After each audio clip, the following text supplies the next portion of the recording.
Suddenly, the Phoenix demon felt a sharp pain in his chest. The pain penetrated to his bones. His previously unconscious mind unexpectedly gained a moment of clarity. He heard, "There's not much time left. Quickly extract the celestial bone from his body. If we miss the timing, we'll have to wait 50 years until the next blood moon." He immediately recognized this voice. It belonged to the person he trusted most, who had now become his executioner. He half opened his eyes, and in his hazy vision, he saw that familiar, beautiful face. The corner of her lips was slightly raised, with a ghostly, bloodthirsty, cold smile. "I've been drinking his blood for 10 years. His celestial bone shouldn't reject me." Upon hearing this, the Phoenix demon's entire body shook violently. His frame trembled uncontrollably. A chill ran from his feet straight to his heart. It was only at this moment that he understood their true purpose. It was for the celestial bone within his body. She was originally the young lady of the Phoenix Manor, raised in luxury from childhood. She also had loving parents. But when she was 3 years old, they went to war and never returned. She lost both parents in one day, becoming an orphan from then on. Because of this, her grandfather doted on her immensely, granting her every wish and treasuring her like a precious pearl. At that time, he was still young and craved familial affection. He deliberately tried to please his second uncle's family, but this only brought his second uncle's displeasure, his aunt's cold stares, and mockery from his cousin. "These are my parents, not yours. You're a jinx who caused your parents' death. Stay away from us." Later on, his second uncle and aunt suddenly became caring towards him, as if trying to make up for the parental love he had lost. His cousin's previously terrible attitude also changed, acting like a good older sister. She pampered and yielded to him, letting him choose the best clothes and jewelry first. When his second uncle's family was kind to her, she considered them her everything and treated them with utmost sincerity. So when his second uncle and aunt tearfully told her that Feng Qingwei had an incurable disease and needed the blood of a close relative as a medicinal catalyst, she agreed without hesitation. To treat Feng Qingwei's illness, he would give blood once every 7 days to brew medicine for Feng Qingwei.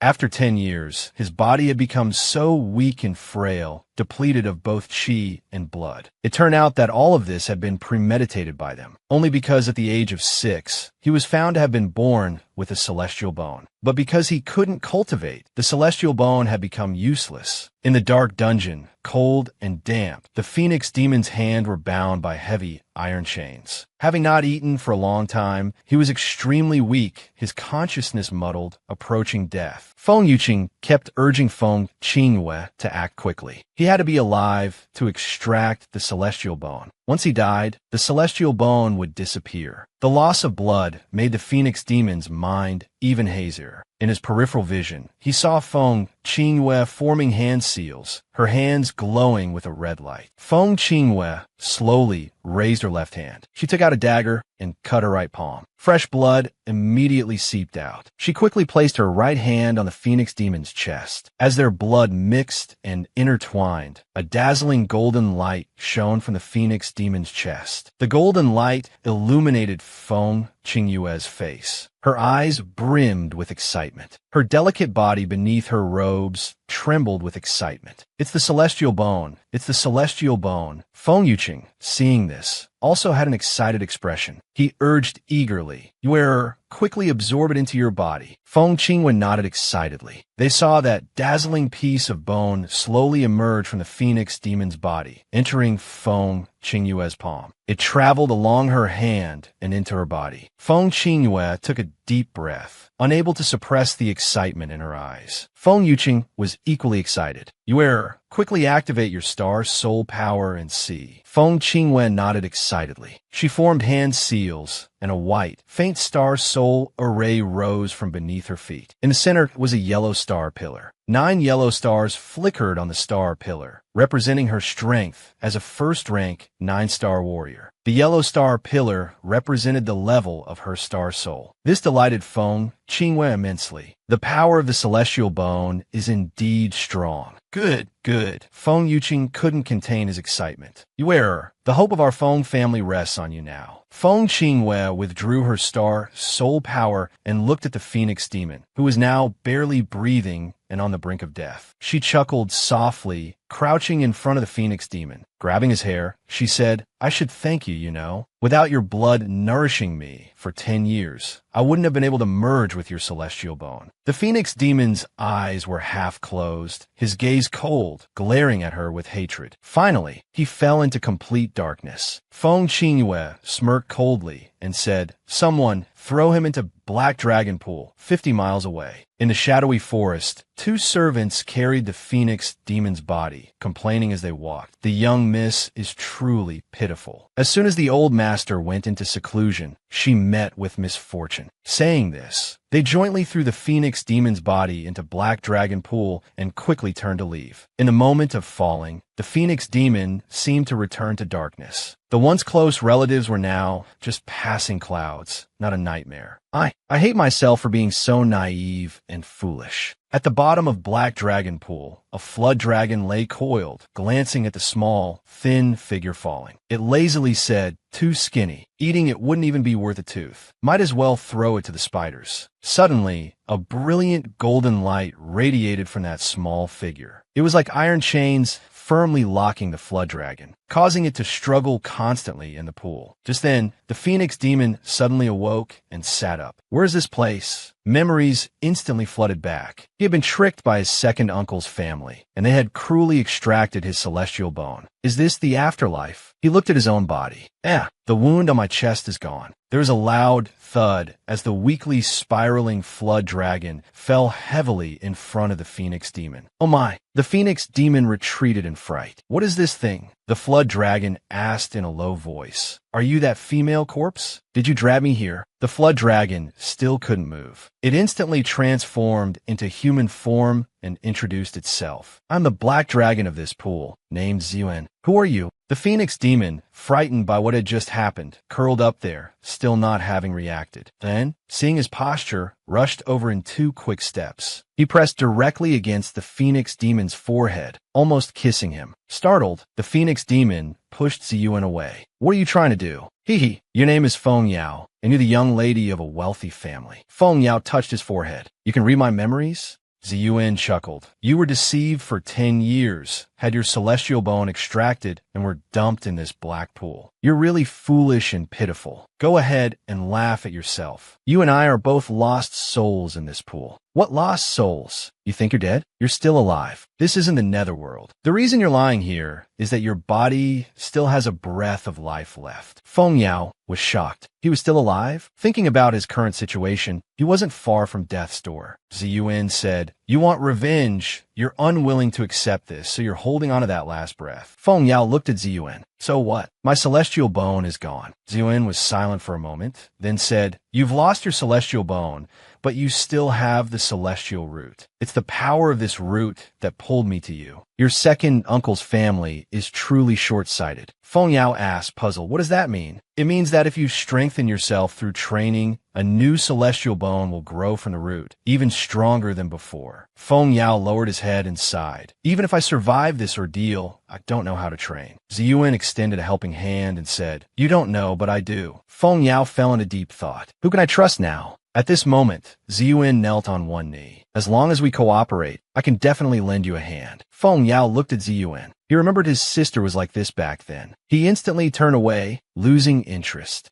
"I don't trust anyone." Ziyuan smiled slightly and directly grabbed Feng Yao's hand. "I'm not as heartless as your cousin. Don't worry, I'm a dragon. I'm not interested in your celestial root. I've just been in this pool bottom for too long, and I'm tired of it. Perhaps fate sent you to pull me out of this abyss. Why don't we cooperate and sign a contract? You help me out of the abyss, I help you get revenge." Feng Yao thought, since ancient times, demon beasts have been extremely proud and unwilling to submit to humans, let alone this 1,000-year-old flood dragon. Before Feng Yao could react, the flood dragon used all its strength to transform into a bracelet on Feng Yao's wrist. It was this power that propelled Feng Yao out of the pool bottom. At this time, 2 people in a forest heard a loud noise and rushed over. Seeing a woman lying there, they shouted, "There's someone here! Quick, come over! Everyone, take a look. It's her. Quickly, carry her back." Sunlight shone through the window. Feng Yao slowly opened her eyes. She heard someone say, "Quickly, go ask the master to come." Feng Yao murmured softly, "Where is this?" This is a village not far from Dragonpool. These are all your grandfather's people, busy trying to save you. Feng Yao looked at Ziyuan on her wrist and asked, My grandfather? Yes, I can see your grandfather cares about you a lot. I've helped heal your wounds, but your constitution is too weak. You need nourishment to recover your energy. At this moment, a familiar and affectionate voice came from outside the door. Little one. Feng Yao quickly sat up. Grandfather. Grandfather hugged Feng Yao, crying, Yaoer, I've let you suffer. Feng Yao looked at her grandfather with grievance. You don't need to say it. I know everything that happened. It's grandfather's fault. I didn't take good care of you after your parents died. I never imagined your second uncle would be so cruel to you. Grandfather, it's not your fault. I was too foolish and got deceived for 10 years. From the beginning, second uncle and his family never treated me as family. They only coveted the power of my celestial bone. Little one, your survival from this great calamity must be due to your parents' protection from the afterlife. Your grandfather, Feng Lai, promises you this matter won't end here. I will make sure your second uncle's family pays the price. 7 days had passed. Her body had almost recovered. It was time to return to the Feng mansion. That day, thunder rumbled and lightning flashed, with a fine drizzle. The main gate of the Feng mansion was open, with faint sounds of crying coming from inside. Arriving in the courtyard, the crying grew louder, mixed with talking and angry accusations. How can you be such incompetent servants? If not for your negligence, how could Yao Yao have fallen off the cliff? Feng Qingwei cried, tears streaming down her face. Father, it's my fault. I couldn't stand my sister's nagging and took her to offer incense. We encountered bandits, causing the carriage to fall off the cliff. Her remains are still missing. Feng Lai glanced at the overly attentive Feng Qingwei, his face showing extreme disappointment. Feng Yuqing said, Yuer, how foolish of you. Yao Yao couldn't cultivate, had no star soul power, and no ability to protect herself. Your meager martial arts couldn't protect her either. You shouldn't have agreed to her unreasonable request. It's simply reckless. If Feng Yao hadn't seen the cruelty of Feng Yuqing and Feng Qingwei with her own eyes, she would have almost believed they were truly concerned and grieving for her. Feng Yao suddenly pushed open the door. Sparks flew in the air, startling everyone. A cold, emotionless voice was heard. Wasn't I supposed to be dead? It's a ghost. Feng Yuqing stared at Feng Yao with wide eyes as she slowly walked in. Feng Qingwei screamed. Feng Yao's eyes were filled with shock and disbelief. Feng Yao closed her umbrella with authority, her gaze fixed on her second uncle's family. I'm not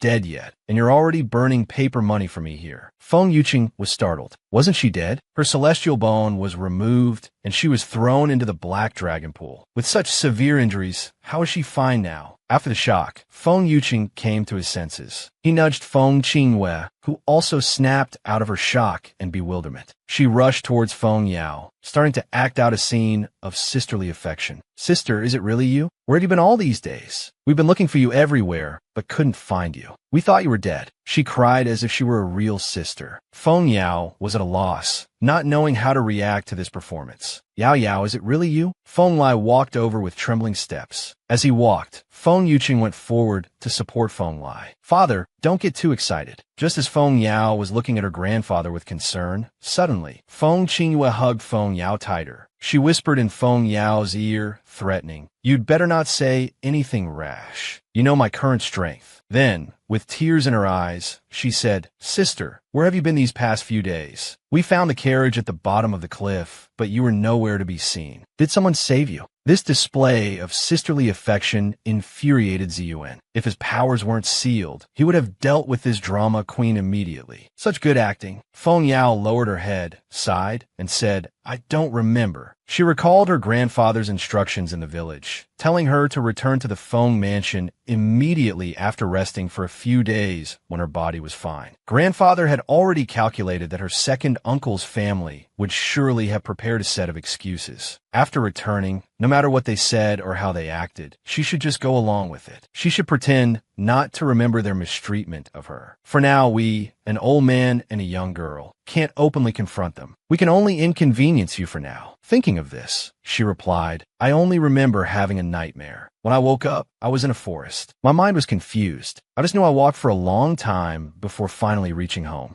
The expressions of Feng Yuqing's family of three changed. How is this possible? They thought Feng Yao would reveal the truth, but instead, she helped cover for them. Ziyuan angrily said, 7 days, and you just came up with this nonsense? They were communicating mentally. Only Feng Yao could hear. Feng Yao touched her bracelet, signaling him to be quiet. You don't understand. The less said, the more confused they'll be. Let them guess. Come, let grandfather have a good look at you. Are you hurt anywhere? Feng Yao looked at her teary-eyed grandfather. I'm fine, grandfather. Everything's all right. I just missed you. At this moment, Feng Yuqing's wife stepped forward and said, It's good that you're all right. Yao, don't blame your second aunt for saying this, but you insisted on going to the mountain temple, resulting in this accident. Your second uncle led the phone, and you guards to search for you everywhere, causing your grandfather to worry as well. Seeing Feng Lai's icy expression, Feng Yuqing pushed his wife aside. You should say less. At this moment, Feng Lai angrily shouted, Yuqing! Feng Yuqing was startled. Feng Lai, with his hands behind his back, exuded authority without anger. As the head of the Feng family, you failed to manage the household properly. Besides the 3,000 servants, there are 1,000 guards and palace maids at your disposal. With so many people, you couldn't find Yao. I'm very disappointed. Father, it's my fault. I was negligent in management. Before he could finish, Feng Lai thundered. The Feng family's current status was half earned by your brother and sister-in-law with their lives. Yao is the only flesh and blood left by your elder brother. If anything happens to her, how will you face your brother and sister-in-law? Feng Yuqing, as if suddenly realizing his mistake, immediately knelt down. It's my fault, father. Feng Lai Frovnet, hand over the U-Guard command token. Feng Yuqing reluctantly took out the U-Guard command token. He respectfully presented it to Feng Lai with both hands. Beside them, Feng Qingwei was grinding her teeth in anger. Feng Lai looked at Feng Yao with gentle affection. You've been unable to cultivate since childhood and can't protect yourself in danger. From now on, you'll have a U-Guard to protect you. They'll only obey your orders. Grandfather can rest easy now. Looking at the token in her hand, Feng Yao felt its immense weight. It contained her grandfather's love for her. She was secretly delighted that she would now be the master of the U-Guard. Feng Yuqing returned to his room with a gloomy face. Feng Qingwei followed, fuming. She said, What's going on? Feng Yao had lost too much blood and was barely alive. She was even thrown into the Black Dragon Pool. It's impossible for these injuries to heal in just 7 days. At this moment, Feng Yuqing looked at Feng Qingwei. She must have had help from a powerful person. I've already sent people to investigate. Feng Qingwei gritted her teeth in anger. That brat didn't die and even got the U-Guard token. She complained, Father, why didn't you resist? Although grandfather was once a great general on the battlefield, he's old now. With my current strength, I can easily deal with him. Shut up. Feng Yuqing suddenly became angry. Do you want me to be labeled as unfilial? This family was built by your grandfather and your uncle and aunt. The old man doesn't interfere with family matters. Who knows if he still has any trump cards after all these years? No need to rush. The old man doesn't have many years left. When he passes away, taking back the Jade Seal will be as easy as turning over your hand. The urgent matter now is to find out how Feng Yao survived such a calamity. Feng Qingwei was frustrated. Did Feng Yao lose her memory? Otherwise, why didn't she reveal the truth on the spot? At this time, Feng Yao was muttering to herself in her room. She must grow up quickly, not to worry her grandfather. She also needed to take revenge on those who wanted her dead. Her brows furrowed instantly, but she was born without a dantian. How could she grow quickly? What? The dragon was shocked and swam from Feng Yao's arm to her back. You were born without a dantian? Startled, Feng Yao quickly stood up. What are you doing? How did you move from the bracelet to my back? Just checking if you really don't have a dantian. Don't you like me on your back? The dragon said while swimming. Can't help it. We've signed a contract after all. It's fine. I'm a dragon and you're human. I'm not interested in your body. Hurry and change your clothes. We need to find herbs to forge your dantian. Feng Yao looked at the dragon with disgust. I can't get married now, you perverted dragon. Once out of the Feng mansion, the bustling street market was crowded. Feng Yao searched for the largest pharmacy in the city. Feng Yao wore a fire-red long dress that perfectly outlined her figure. Ziyuan said, Everyone on the street seems to be staring at you. Of course, I'm naturally beautiful. Let them look, Feng Yao replied. Ziyuan was surprised. Then why did you react so strongly when I looked at you earlier?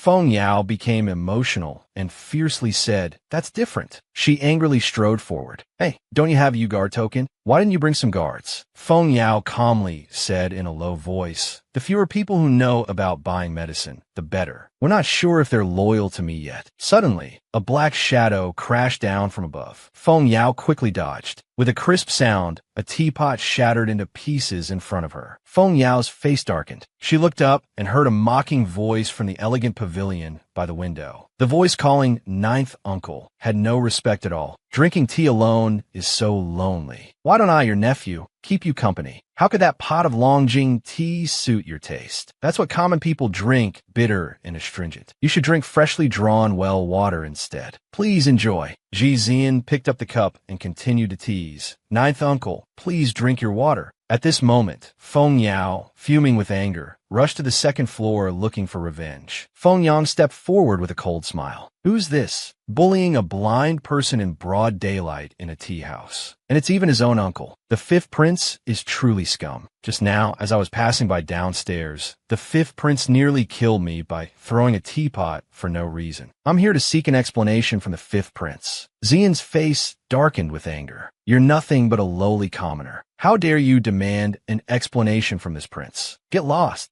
Zian angrily said, "Why don't I teach this brat a lesson?" Feng Yao wasn't upset and replied, "No need. I have my own way of dealing with him." Instead, a smile slowly spread across Feng Yao's lips. "The fifth prince is right. I'm just a lowly commoner. How dare I ask for an explanation from you? I'll pour you tea and apologize right away." Ji Zian arrogantly said, "Just pouring tea isn't enough. You must kneel before me." Before he could finish speaking, Feng Yao picked up the teacup and walked straight up to him, pouring it directly over his head. Feng Yao exclaimed, "Oh my, I lost my grip for a moment. Please forgive me, fifth prince." Ji Zian angrily shouted, "You audacious commoner." He swung his fist towards Feng Yao. At this moment, Ziyuan stuck out her foot. With a thud, Ji Zian fell heavily in front of Feng Yao. Feng Yao said domineeringly, "So in the fifth prince's eyes, my Feng family's loyal service and numerous military achievements, my parents' deaths on the battlefield, are all just the actions of lowly commoners. It seems the fifth prince doesn't care about anyone who protects North Yin country." Ji Zian's heart skipped a beat, startled. It's someone from the Feng family. Could this stunningly beautiful girl be that useless Feng Yao? At this time, discussions broke out in the tea house. They're the fifth prince and the Feng family's daughter. Even the current emperor respects the Feng family. Who would have thought the fifth prince would dare to bully someone from the Feng family? Ji Zian realized that although Feng Yao was useless, the Feng family behind her couldn't be offended. So it's the third miss of the Feng family. My apologies. I misspoke earlier and the teapot slipped from my hand. I hope the third miss won't take offense. Feng Yao coldly snorted. "So a slip of the tongue allows you to insult my Feng family at will?" She then walked to the window. "And your slip of the hand could have taken my life. It seems the fifth prince has no intention of admitting his mistake." She directly threatened with a salute. "Then I'll have to seek justice from his majesty today." Hearing this, Ji Zian hurriedly stepped forward. "Third miss, this prince sincerely wants to apologize. How about I have someone send you a compensation gift later? What do you think?" Feng Yao smiled faintly and held up one finger. "Good. 10,000 taels of gold." When Ji Zian heard Feng Yao's demand for 10,000 taels of gold, he couldn't help but shout, "Why don't you just rob me?" Feng Yao suddenly clutched her chest, looking dejected. "I feel some palpitations and headache. Perhaps I was so frightened that I might need to seek comfort from His Majesty." Ji Zian gritted his teeth. "I'll have someone send the compensation to third Miss Feng later." He thought, "I've seen robbery before, but never such blatant robbery of a prince." Furious, he glared at Feng Yao one last time before turning and leaving. Feng Yao smiled slightly. "Then I'll await the fifth prince's gift at home. Now I have money to buy medicine." The second floor private room suddenly became quiet. Feng Yao turned her gaze. "Ninth prince, you don't mind if I sit down for a cup of tea, do you?" She sat down, poured herself a cup of tea, and started sipping. "You're already drinking. Why bother asking for my opinion? Aren't you afraid of causing trouble for yourself by having tea with a useless prince?" Feng Yao looked up, staring at Ji Liyuan across from her. "In my eyes, your Highness is not a useless prince at all." It's said that Ji Liyuan was once the god of war of the northern country. He became famous at a young age, conquering battlefields, unstoppable, and achieving glorious military exploits. Only because of an enemy ambush 10 years ago did he become disabled. They say before his disfigurement, he was the most handsome man in Wushuang City, unmatched in all of North Yin country. Ji Liyuan sensed that the girl across from him was staring at him intently. He raised his hand to reach for the teapot on the table, but another pair of hands moved faster than his. Their hands touched for an instant, like an electric shock. Both were stunned for a moment. Feng Yao quickly poured a cup of hot tea and respectfully offered it to him with both hands. She said, "Feng Yao only knows that the ninth prince, like my parents, is a hero who protects the country." Ji Liyuan was slightly surprised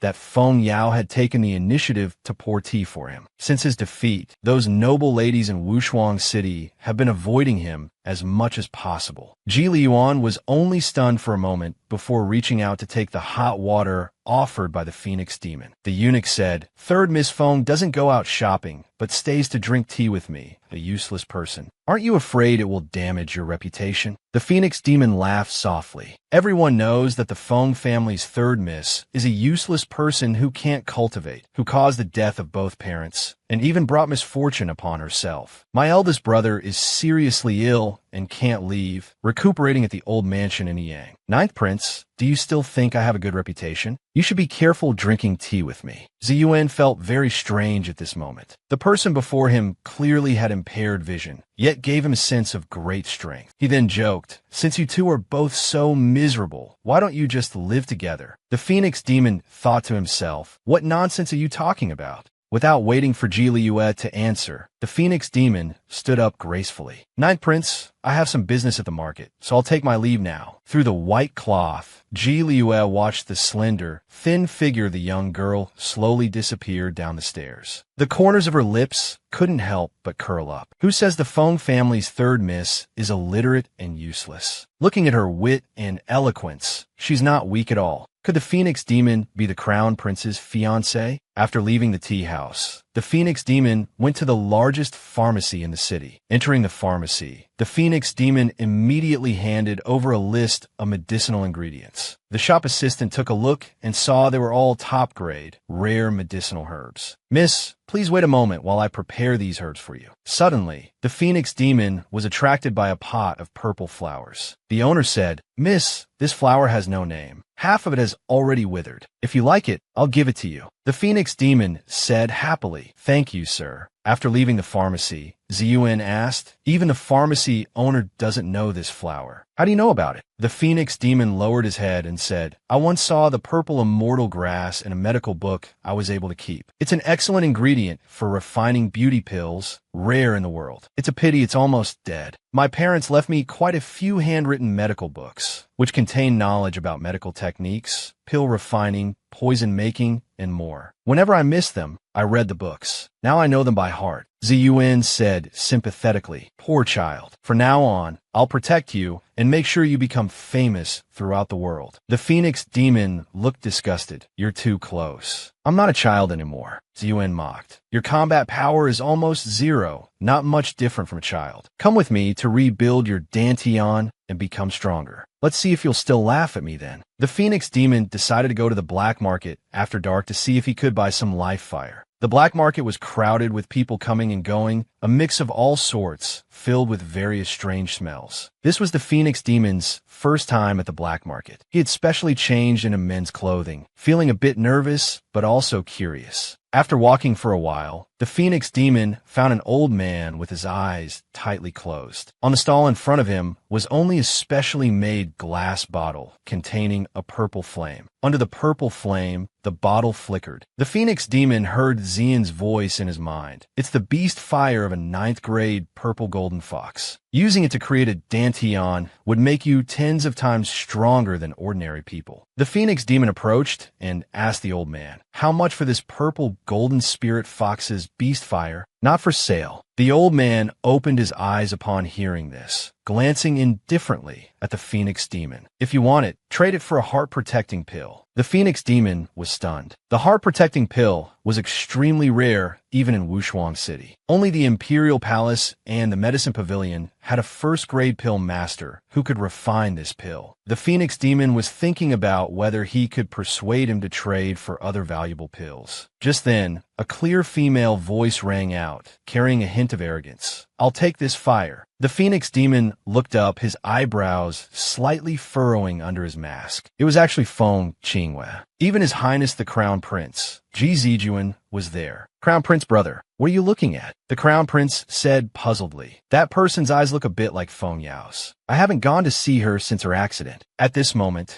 Feng Qinghue began to act coquettishly. "Sister's body hasn't fully recovered yet, so it's not convenient for you to visit. Wait until she's ready to receive guests. Then you can go see her. Sister will understand." Looking at Feng Qinghue's coquettish and affected manner, Feng Yao felt very contemptuous. At this moment, Ziyuan said, "Don't you have an engagement with the Crown Prince? It was just a joke. After I encountered danger, he never cared about me. It turns out he was busy dating Feng Qinghue. That's fine. I don't like him anyway." Ziyuan thought Feng Yao was feeling sad and comforted him. "Girl, cry if you want to." The not at all sad Feng Yao gritted his teeth, wishing he could beat him to death. At this time, Feng Qinghue walked to the stall and took out a small porcelain bottle from her bosom. "This is a second-grade pill, one grade higher than the heart-protecting pill. But this uncle still won't trade." Feng Yao was puzzled on the side. A second-grade pill can consolidate the soul. For any martial artist, the attraction is enormous. Yet he wouldn't trade. Feng Qinghue suddenly shouted, "Are you sick? You won't trade, even for such a high-grade pill." The uncle frowned, but didn't get angry. Instead, he looked at Feng Qinghue indifferently and said, "Only want heart-protecting pills, not nurturing pills." Feng Qinghue immediately slammed the table and yelled, "Don't be ungrateful. You'll trade this longevity fire today, whether you want to or not." At this moment, Ziyuan sensed that Feng Yao had a solution and praised himself for choosing the right master. Feng Yao couldn't stand it and stepped forward, saying, "There are rules for black market transactions. If you don't meet the stall owner's conditions, you can't trade." Does this young lady want to break the rules and force a trade in front of everyone? The onlookers discussed among themselves. Feng Qinghue immediately jumped up. "You little brat, do you know who I am?" At this moment, the Crown Prince frowned and turned to leave. Feng Yao laughed. "Your brother feels embarrassed," and left. "Hurry up and comfort him." Feng Qinghue looked and turned to chase after him. "Crown Prince brother, wait.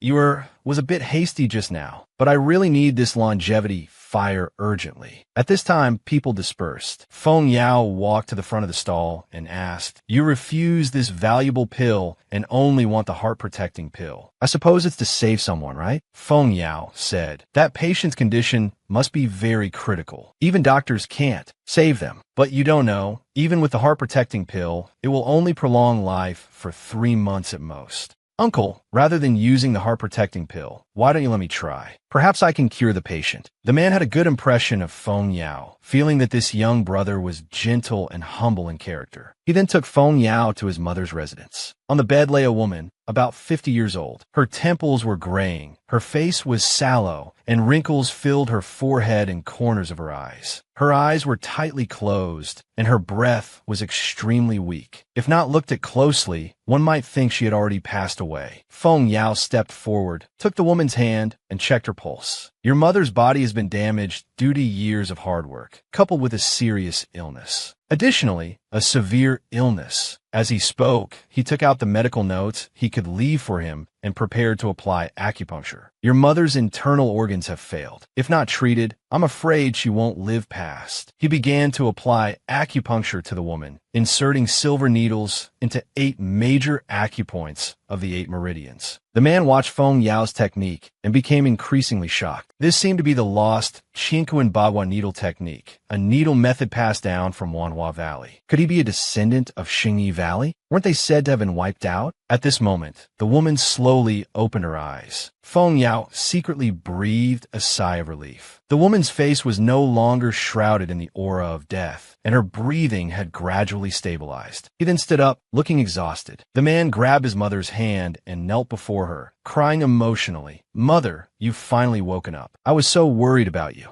Ziyuan said. "You actually helped her channel the spiritual energy of heaven and earth." Feng Yao calmly said, "People live with yang energy and die without it. I just helped her channel a bit." Impressive, right? The man slowly helped the woman sit up. The woman looked at her tearful son and said lovingly, it's all right.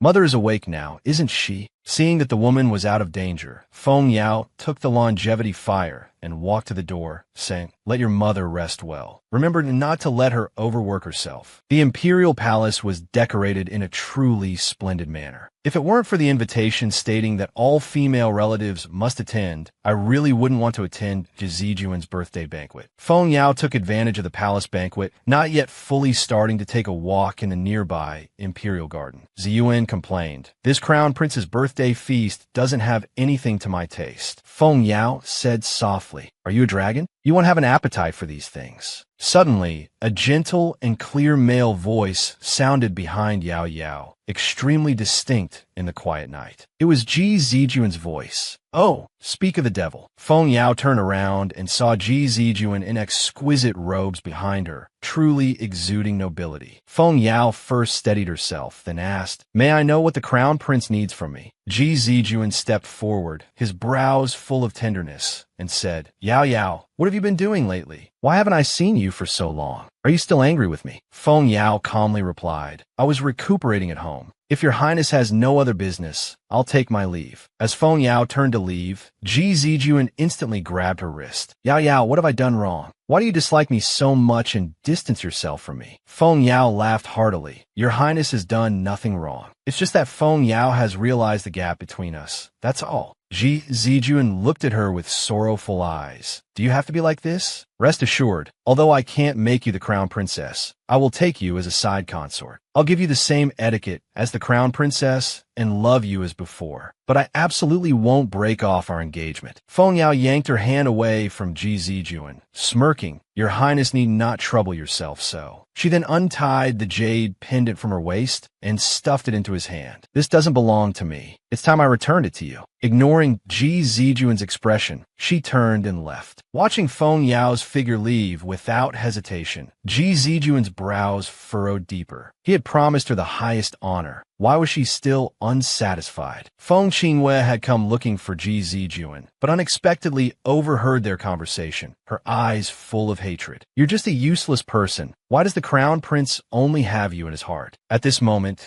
Ji Liyuan also happened to pass by, sitting quietly in his wheelchair, as if detached from the worldly clamor. Lu Changjun looked at Ji Liyuan. This Feng family's third Miss sure has a temper. Born without a dantian, yet wants to be the crown princess and have Ji Zijuan's sole favor. The banquet was about to begin. Just when Lu Qingjun thought his master wouldn't speak, Ji Liyuan's voice softly sounded. If she truly wanted sole favor, power, and status, she would have agreed just now. "Let's go." Not long after Feng Yao returned to her seat, the crown prince's birthday banquet began. Emperor Dinrui sat down on the throne above. Empress Jiang took her seat on the phoenix chair. The palace banquet naturally included song and dance entertainment. The civil and military officials also knew that today was the day for the crown prince to choose his consort, and also the day to break off the engagement with Feng Yao. So those unmarried young ladies were putting in their utmost effort in their performances, hoping to gain the favor of the emperor and empress. After all the noble ladies had performed, Empress Jiang smiled approvingly and said, "They are all gentle, lovely, intelligent, and graceful children. What do you think, Your Majesty?" Emperor Ji Yunrei nodded with a smile. "The Empress speaks truly. It's evident that our officials have taught their children extremely well. However, I think the most outstanding is still the Feng family's second daughter. I hear she has already reached the level of a one-star martial master, and a few days ago, she awakened her celestial bone. Such talent is truly rare in 100 years. Feng Qingyue stood up from her seat with a graceful and gentle manner, curtsied, and replied with a smile, "Your Majesty, this subject was just lucky. I only broke through a few days ago." Empress Jiang eagerly said, "Your Majesty, the Feng family's second daughter is exceptionally good. Now that she has awakened a rare celestial bone seen only once in 1,000 years, she is so outstanding. I think she is the best candidate for the crown princess." Beside her, noble consort smiled and said, "Sister, how come I heard that the crown prince and the Feng family's third daughter, Feng Yao, have been engaged since childhood? My memory is poor. I wonder if I remembered incorrectly." Empress Zhang's expression darkened slightly. At this moment, Ji Yunrui frowned, his eyes carrying a hint of warning as he looked at noble consort Da. Noble consort Da showed no fear. Tugging at Ji Yunrui's sleeve, she coquettishly said, "Your Majesty, I was just asking casually. I'm also thinking about the reputation of the Northern Yin country." Ji Yunrui also considered that his parents died on the battlefield. If they broke off the engagement like this, it would dishearten the common people. So Ji Yunrui called out, "Feng family, where's Feng Yao?" Feng Yao ignored the various expressions of those around her. She walked forward with a calm face, performed an extremely graceful curtsy, and said, "Your Majesty, I am Feng Yao." People looked at Feng Yao with some sympathy. With such good looks, no wonder the crown prince couldn't forget her. It's a pity she's a useless person who can't cultivate. Ji Yunrui said, "Feng Yao, years ago, the empress jokingly arranged your engagement with Juner. But now you can't cultivate, and the crown princess, as the future mother of the country, needs to cultivate with Juner and fight on the battlefield together. So I plan to make your sister Feng Qingyue the crown princess, and you the crown prince's side consort. What do you think?" Unexpectedly, Feng Yao immediately refused. "Thank you for your kindness, Your Majesty. Feng Yao does not wish to enter the crown prince's residence." Feng Yao knew she was born without a dantian and couldn't cultivate. She couldn't assist the crown prince and wasn't worthy of him, so she had already returned the token to the crown prince. Seeing Feng Yao being so cooperative, Empress Jiang felt that the Feng family's third daughter was a person who understood the bigger picture. She pleaded with the emperor to find another good husband for her. Wouldn't that be the best of both worlds? Ji Yui's gaze swept around the surroundings, looking at those unmarried young men from royal and noble families. He saw them lowering their heads and averting their eyes, all acting like quails. People whispered that although Feng Yao was beautiful, she was ultimately just a useless person who couldn't cultivate.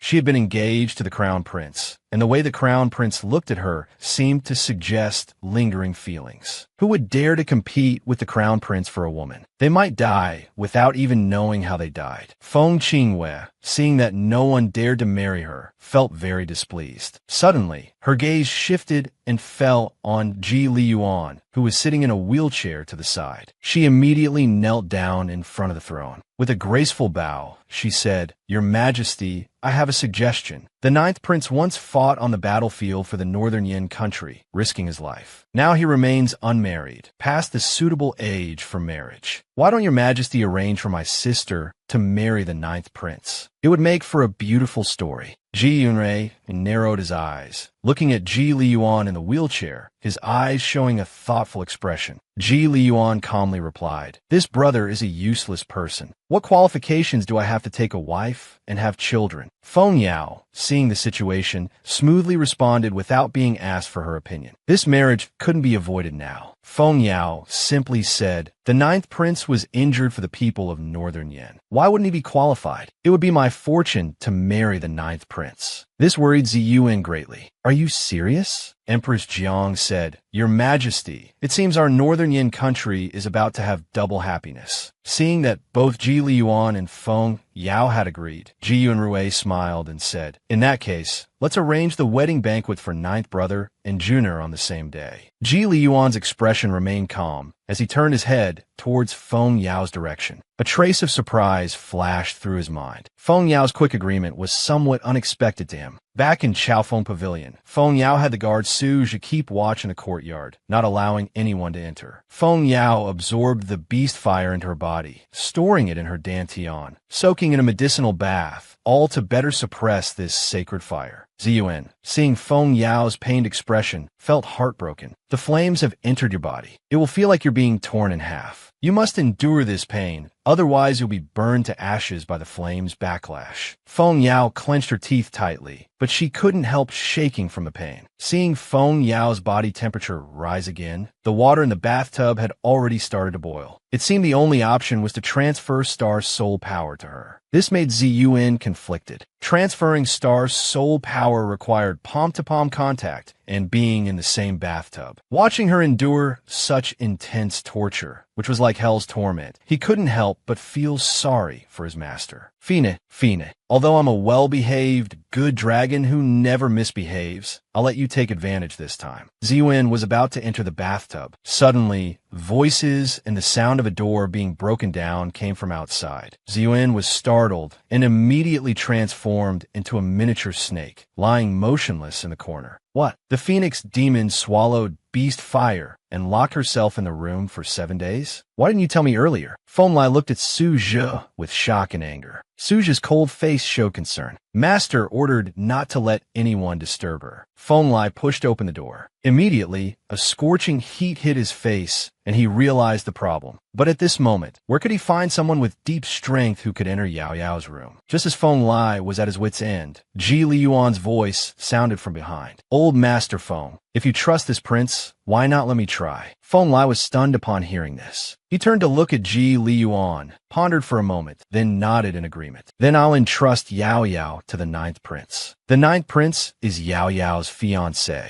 Indeed, the most suitable person now is only the 9th prince. Saying this, he pushed Lu Changjun forward. After pushing the 9th prince into the room, he immediately turned and left, closing the door. Ji Liyuan glanced at Ziyuan, who was pretending to be dead in the corner. With a wave of his hand, Zin instantly turned into a black shadow and was thrown out of the window. Isn't this guy blind? Before Ziyuan could react, he heard a bang as the window was closed. Ziyuan was thrown into a daze and could only curse inwardly. Ji Liyuan looked at the girl in the bathtub. The steam in the room made everything seem dreamy and hazy. Ji Liyuan moved swiftly into the bathtub. Star's soul power surged in his hands as he placed them on Feng Yao's palms. Instantly, streams of pure star soul power flowed into Feng Yao's body. Meng Yao felt a vast and powerful force entering her body. It helped her suppress the beast fire of the purple gold spirit fox together. After an unknown amount of time, Ji Liyuan clearly felt that the temperature of Feng Yao's body was visibly decreasing. Feng Yao was puzzled in her heart. Before she could sense it carefully, she tilted her head and fainted directly in Ji Liyuan's arms. At this moment, Ji Liyuan picked up Feng Yao and walked out of the bathtub. She immediately fell into Ji Liyuan's arms. Ji Liyuan looked down at Feng Yao, his heart stirring with waves of shock. She was actually risking her life to swallow the beast fire. Could it be for cultivation? The situation just now seemed extremely dangerous, but after he intervened, he discovered that she had already suppressed the beast fire. If he hadn't interfered, she could have turned the danger into safety. When Feng Yao woke up, it was already 2 days later. Feng Yao found herself lying in bed, her clothes clean and tidy, but she couldn't remember anything. She sat up and looked at Ziyuan, curled up on her wrist like a black jade bracelet. She asked puzzledly, "Did you help me change clothes?" After a while, a voice in the air replied weakly, "It wasn't me. It was that blind guy." Feng Yao frowned slightly, surprised. How could it be him? She couldn't help but hug herself protectively, her phoenix eyes wide open. "Then didn't I get exposed?" Ziyuan angrily said. "No, that guy just took advantage of you. He even dared to throw me, a 1,000-year-old dragon, out of the window." Feng Yao's face darkened. After a moment of silence, she slowly said, "It's okay. He's blind and can't see anything." Feng Yao no longer dwelled on this matter, but asked excitedly, "Does this mean I can start cultivating today?" Ziyuan quickly replied, "Yes. Try running the cultivation technique now." As soon as the words fell, she sat cross-legged and closed her eyes. As long as she ran the cultivation technique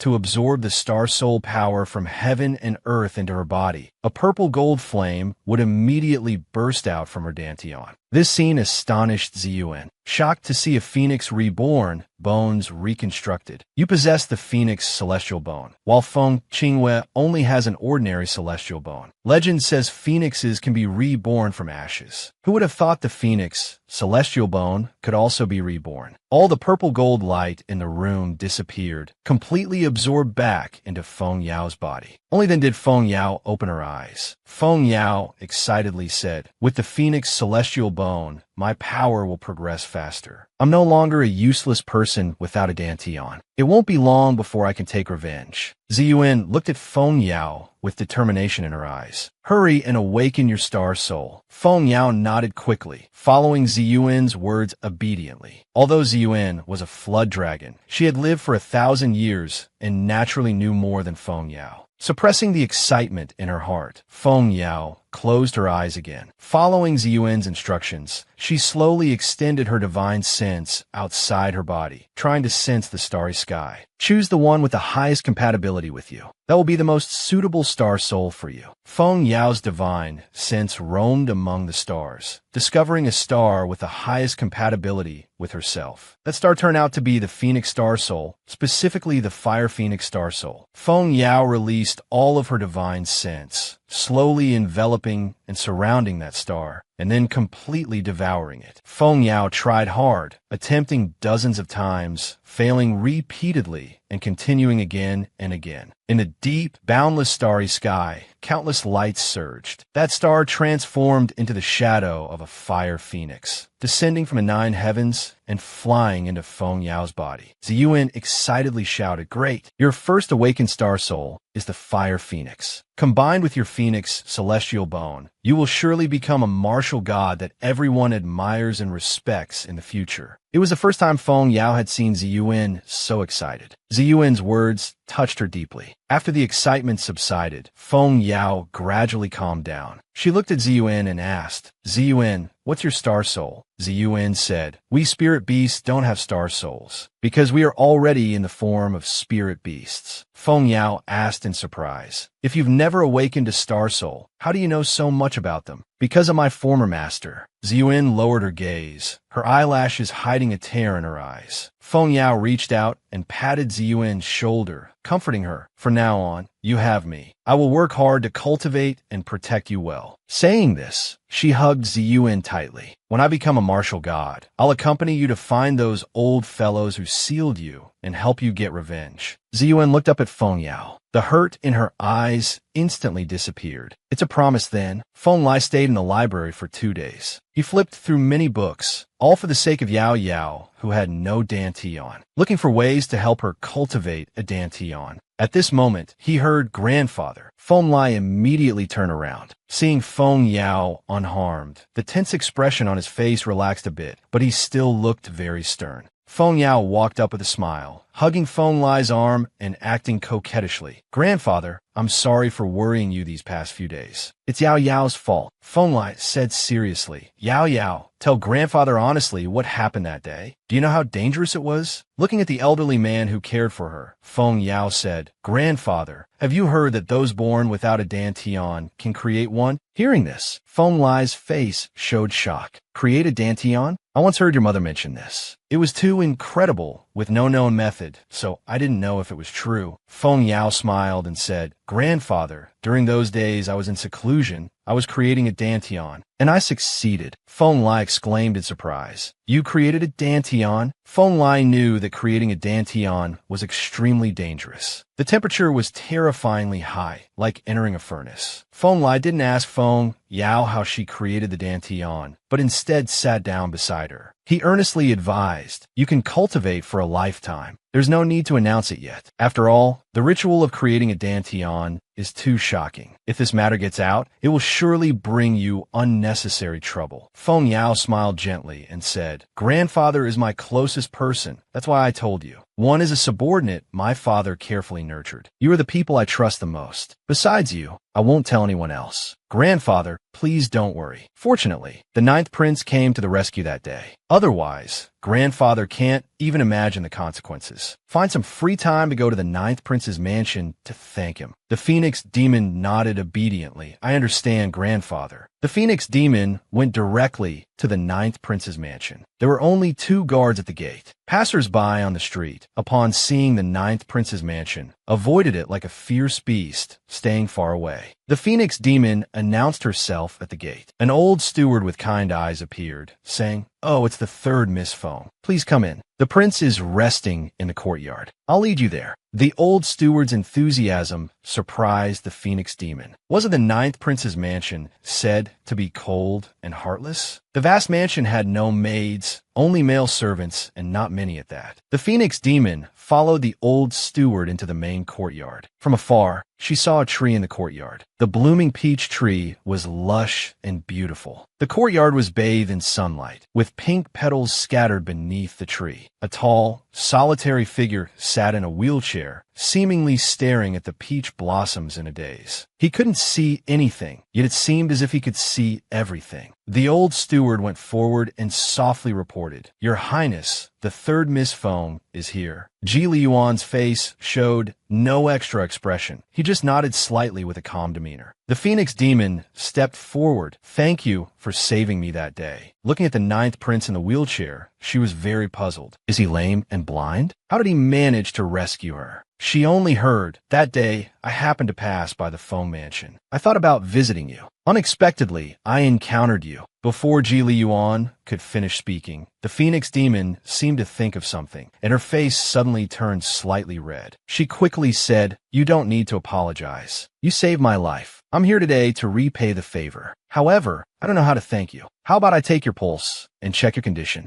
Ji Liyuan smiled slightly. "I didn't expect Miss Foam to be a physician, but my legs and eyes can't be cured. They've been damaged for 10 years. After a pause, Ji Liyuan still extended his hand. "Then I'll trouble Miss Foam." The Phoenix Demon sat down and took Ji Liyuan's pulse. After a long while, she released his hand and said, "Can I remove the cloth covering your eyes?" Ji Liyuan didn't answer whether he agreed, but only said, "I want to ask Miss Foam a question." The Phoenix Demon smiled and said, "You want to ask why I agreed to His Majesty's arranged marriage? If I refuse, it would be defying the imperial order. His Majesty would arrange another marriage for me anyway." Ji Liyuan lowered his head. "But I am lame and blind, a useless waste." The Phoenix Demon smiled brightly. "So what? I'm also useless. Born without a dantian, unable to cultivate for life. It's perfect. Neither of us can look down on the other." The Phoenix Demon's words made Ji Liyuan's lips curl slightly. She raised her hand to remove the white cloth covering his eyes. Instantly, a pair of narrow, clear eyes appeared before the Phoenix Demon. They were a pair of beautiful phoenix eyes. The pupils were clear and crystalline, like mountain streams, without a trace of impurity. However, these phoenix eyes had no focus. The Phoenix Demon carefully examined Ji Liyuan's eyes. The steward beside them asked with mixed joy and worry, "3rd Miss Foam, can my prince's eyes and legs still be treated?" The prince's eyes were affected by poison in the past. The blindness is due to incomplete removal of the toxins. If they can be completely cleared, he might regain his sight. The Phoenix Demon's words made the old steward's face light up with joy. He excitedly asked, "What about the prince's legs?" The Phoenix Demon pondered for a moment, then said, "The prince's legs are much more serious. The meridians in both of the prince's legs have died. It would be very difficult for him to stand up again." Ji Liyue smiled and said, "It's all right. If the eyes can be cured, that would be great." Feng Yao quickly wrote down a list of prescriptions and handed it to the butler. "After you find all the herbs, I'll come back to treat the ninth prince." The next morning, Feng Yao received a message from the ninth prince's mansion. In just one night, the herbs had been collected. The ninth prince's mansion moved really fast. Feng Yao arrived at the ninth prince's mansion as promised. Ji Liyuan was already waiting under the tree. Feng Yao smiled and walked up to Ji Liyuan. "Ninth prince, I'll pour wine for you first today." Ji Liyuan nodded slightly to show he understood. Feng Yao took out silver needles. First, he inserted them into Ji Liyuan's Bai Hui acupoint, then the Jingming acupoint, followed by the Tianchong and Fengqi acupoints. Do you feel anything? The girl's crisp voice sounded in his ear. Ji Liyuan nodded, yes. Feng Yao was delighted and quickly leaned forward to ask, what do you feel? Ji Liyuan was slightly stunned, a faint blush appearing on his face. He turned his head away inconspicuously. It seems like a warm current is flowing from my dantian to my brain and then to the area around my eyes. Feng Yao didn't notice Ji Liyuan's unusual behavior. His eyes lit up with joy. It seems this acupuncture method is working. I'll perform acupuncture for you every day from now on and prepare an herbal ointment for your eyes. We'll check the results after a month. His clear voice carried an unprecedented determination. You saved me, so I will find a way to cure your eyes. Ji Liyuan's voice was no longer as cold as usual, seeming to carry a hint of warmth. If it can't be cured, Miss Feng need not worry about it. Feng Yao wrapped the prepared herbal ointment in a cloth strip and gently applied it to Ji Liyuan's eyes. He instructed the butler on some precautions. Only then did he leave the ninth prince's mansion and return to the Feng residence. As soon as he stepped through the main gate of the Feng residence, he saw the courtyard filled with open boxes of high-quality silk, jewels, and boxes containing precious herbs. The three members of Feng Qingyue's family stood in the courtyard, their faces full of joy, especially Feng Qingyue.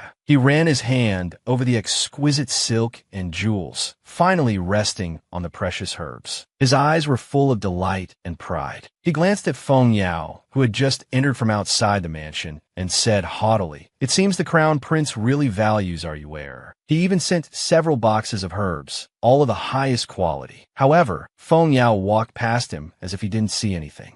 Such childish tricks. It's really laughable. Stop right there. Feng Qingyue glared coldly. He blocked Feng Yao's path. Feng Yao stopped speechlessly. Ziyuan said, "Oh boy, they're deliberately picking a fight today." Feng Qingyue looked at Feng Yao arrogantly. "I know the crown prince brother abandoned you to marry me. You're resentful, but you have to accept reality." Hearing this, Feng Yao's lips curled into a mocking smile. "Feng Qingyue, when have you seen me being resentful? What you consider treasures are nothing in my eyes. How dare you?" Feng Qingyue immediately flew into a rage. He grabbed Feng Yao. "You dare to call the crown prince nothing, insulting your superiors. What are you up to?" Feng Yao shook off Feng Qingyue, smiling faintly. "I never said I was insulting or belittling the crown prince. That was you, wasn't it? Is that how you really feel?" Feng Qingyue exploded in anger. "Glib tongue. I'll teach you a lesson." He raised his hand, about to strike Feng Yao's face. But Feng Yao deflected it with his hand. Then there was a loud slap. A heavy palm landed on Feng Qingyue's face, stunning him. 5 bright red finger marks immediately appeared on Feng Qingyue's cheek. When he came to his senses, his eyes were sinister, almost manic. "Feng Yao, you bitch! How dare you hit me?" Slap! Feng Yao raised his hand and delivered another slap, fast and accurate, making Feng Qingyue's sharp face look even more hideous. Feng Yao looked at Feng Qingyue. "The one who's truly out of line is you. Is this how you speak to your imperial aunt?" Madame Lu was so angry her eyes turned red. She pointed at Feng Yao as if she wanted to eat him alive. "You've gone too far. Someone come and seize him." As soon as she spoke, 2 burly guards walked over. Looking at the 2 people approaching her, Feng Yao's face showed no fear. A cold, mischievous smile curled at the corner of her mouth. "Aunt Feng Qingyue spoke disrespectfully to me, disregarding her lower status. This is to teach you all a lesson. I'm his aunt, after all. Could it be that none of you respect the ninth prince, which is why you don't take me, the ninth prince's wife, seriously?" Feng Yuqing had remained silent throughout, observing Feng Yao with his gloomy, sharp eyes. "Feng Yao, if you want to live well, you'd better learn to behave. Otherwise, you might not be able to get married as you wish." Feng Yao coldly mocked. "Do you want to dig out my bones again?" Feng Yuqing exclaimed in surprise. "You actually remember." Lu Shiji said, "Humph, it's not as simple as digging out bones." He looked at Feng Yao with an arrogant and cold gaze. Feng Yao fearlessly met their gaze. "You should know, since I've come back alive, I won't let you manipulate me anymore." At this moment, Ziyuan's eyes were tinged with sadness. "Damn, if only I wasn't sealed, I would definitely help the little girl get revenge." Feng Yao raised her hand. Since they had already torn off their masks, with both old and new grudges present, there was no need for her to pretend anymore. The atmosphere in the snake courtyard became tense. A murderous aura filled the air. Suddenly, footsteps were heard from outside the mansion. Feng Yuqing immediately suppressed his anger and coldness. Nearly 100 soldiers wearing uniform black armor entered, carrying large boxes. The leader was tall and muscular, with a cold face. It was Lu Changjun, who usually followed Ji Liyuan. Feng Yuqing's face changed to a kind smile. "Commander Lu, why are you here?" "By order of my lord, I've come to deliver betrothal gifts for Miss Feng Yao." Ignoring the expressions of Feng Yuqing's family of 3, Lu Changjun took out a list from his pocket and began to read. 100 South Sea Night Pearls, 500 pieces of celestial cloud silk. As Lu Changjun announced the string of numbers, Mrs. Lu felt a sharp pain in her chest seeing so many valuable items. Feng Qingwei was even more jealous. "Damn, how can that blind man be so generous?" Feng Yao also widened her eyes in disbelief, her face full of shock. Ziyuan exclaimed, "So many treasures, some I've never even seen before." As the sun was setting, Lu Changjun had been reading for a full hour, his mouth dry. The list of 360 betrothal gifts was finally finished. He handed the list to Feng Yao. "Please accept this list, Miss Feng." Feng Yao smiled and took it. "The Ninth Prince's mansion is really wealthy. My lord said he's willing to spend all the wealth of his mansion just to marry you, Miss Feng." Feng Yao's expression changed slightly. Rumors said Ji Liyuan was cold-hearted and loveless, and his entire mansion didn't even have maids. Yet he would say such things. Lu Qingjun looked at Feng Yao meaningfully. "I hope Miss Feng can forget the past and focus on my lord." The past he referred to was probably Ji Zijuan. Feng Yao's face showed a rare seriousness. "Don't worry, Commander Lu. Please tell the Ninth Prince. If he doesn't let me down,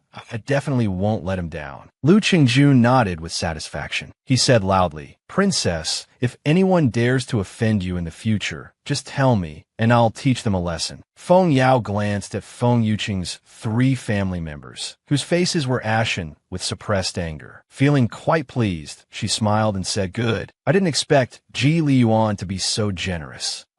With so many things, I'll have Yue Wei come and move them back another day. These are all valuable items. If not stored properly, they might get stolen." Feng Qingwei was grinding her teeth in anger. Feng Yuqing had also lost his arrogant air. Yao Yao is right. These are indeed rare treasures and must be stored carefully. Feng Yao turned around smugly. "Second uncle is so understanding. I won't disturb you and your family while you count your 120 betrothal gifts." Ziyuan sneered disdainfully. "It feels so good to rely on someone powerful." Feng Yao narrowed her eyes and smiled.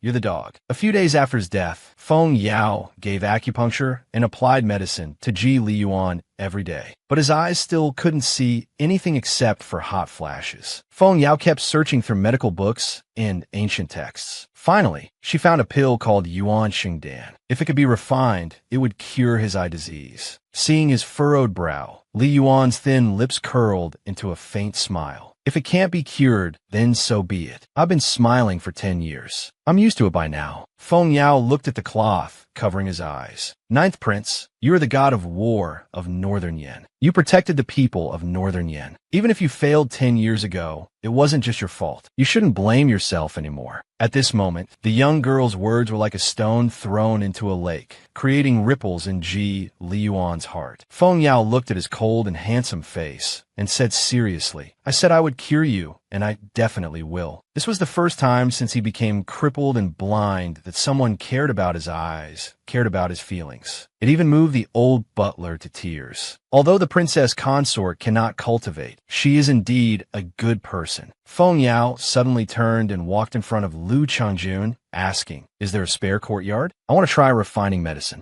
Ji Liyuan was surprised when he heard this. Try refining medicine? She was born without a dantian and couldn't cultivate. She also didn't have a fire attribute. How could she refine medicine? Lu Qingjun didn't immediately agree to Feng Yao's request. Instead, he turned and looked in Ji Liyuan's direction. Feng Yao thought to herself, if she refined medicine in the Feng mansion, it would definitely be known by Feng Yuqing's family of 3, which would bring unnecessary trouble. Ji Liyuan said, "Take Miss Feng to the courtyard next door. Prepare the medicinal materials for Miss Feng to refine medicine." The old butler said happily, "The princess consort is really good to you, willing to try refining medicine for you." Feng Yao thanked the 9th prince, then dove into the neighboring courtyard and didn't come out again. Her whole heart was focused on how to refine medicine. Feng Yao wiped the sweat from her face and looked up to find that it was already dark outside. A bright moon hung high in the sky. Suddenly, there was a loud bang, and golden light immediately filled the room. Feng Yao quickly opened the door. Black smoke rolled out from inside, making Feng Yao cough a few times. How did this happen? Feng Yao frowned in dissatisfaction. It took a whole day to fully master medicine refining. It's still too slow. Ziyuan hurriedly said, medicine refining must be done step by step. Don't be too hasty. Ziyuan exclaimed, you have a great talent for medicine refining. Then he twitched his mouth. Comparisons are odious. I remember it took me a year and a half by my master's side before I could refine medicinal liquid. At this time, there was a knock on the door outside. Feng Yao walked forward to open the door. She saw Lu Qingjun pushing Ji Liyuan over. Ji Liyuan asked with concern, Miss Feng, we just heard a noise. Did something happen? Feng Yao smiled faintly. I've embarrassed myself in front of the ninth prince. I was too eager just now and had a small accident. Ji Liyuan said, it's already the hour of Z now. The night is deep and the dew is heavy. Why doesn't Miss Feng stay in the mansion tonight? If you return to the Feng mansion in this state, it's bound to cause some gossip. Feng Yao took the food box handed over by Lu Changjun. If the ninth prince doesn't mind, could I borrow a set of robes? Ji Liyuan ordered someone to prepare hot water and robes, and Feng Yao went to bathe. After bathing, Feng Yao changed into clean and refreshing robes before walking out of the room. Feng Yao's lips curled slightly as she said, thank you, ninth prince. Lu Chengjun saw that Feng Yao's robes were dragging on the ground. He hurriedly explained to the prince that there were no maids in the mansion, so there were no women's clothes. They had been remiss towards the third Miss Feng. Feng Yao smiled and said, it's all right. I should thank the ninth prince for not minding lending me robes. As she was about to return to her room to rest, she accidentally stepped on the hem of her robe. With a yelp, Feng Yao couldn't help but stumble forward. Then she fell directly into Ji Liyuan's arms. Ji Liyuan reflexively caught Feng Yao, his hands inadvertently landing on her waist. Feng Yao's whole body trembled, her eyes widening in disbelief. It took her a moment to come to her senses, and she hurriedly stood up, flustered. Her fair and beautiful face flushed with two rosy patches. I didn't mean to. These clothes are too big. Feng Yuan stood up flustered and said shyly, the craftsmanship of this robe is excellent. It's just a bit too big when worn. Ji Liyuan's expression remained unchanged. He waved his hand and said, it's fine. Get some rest early.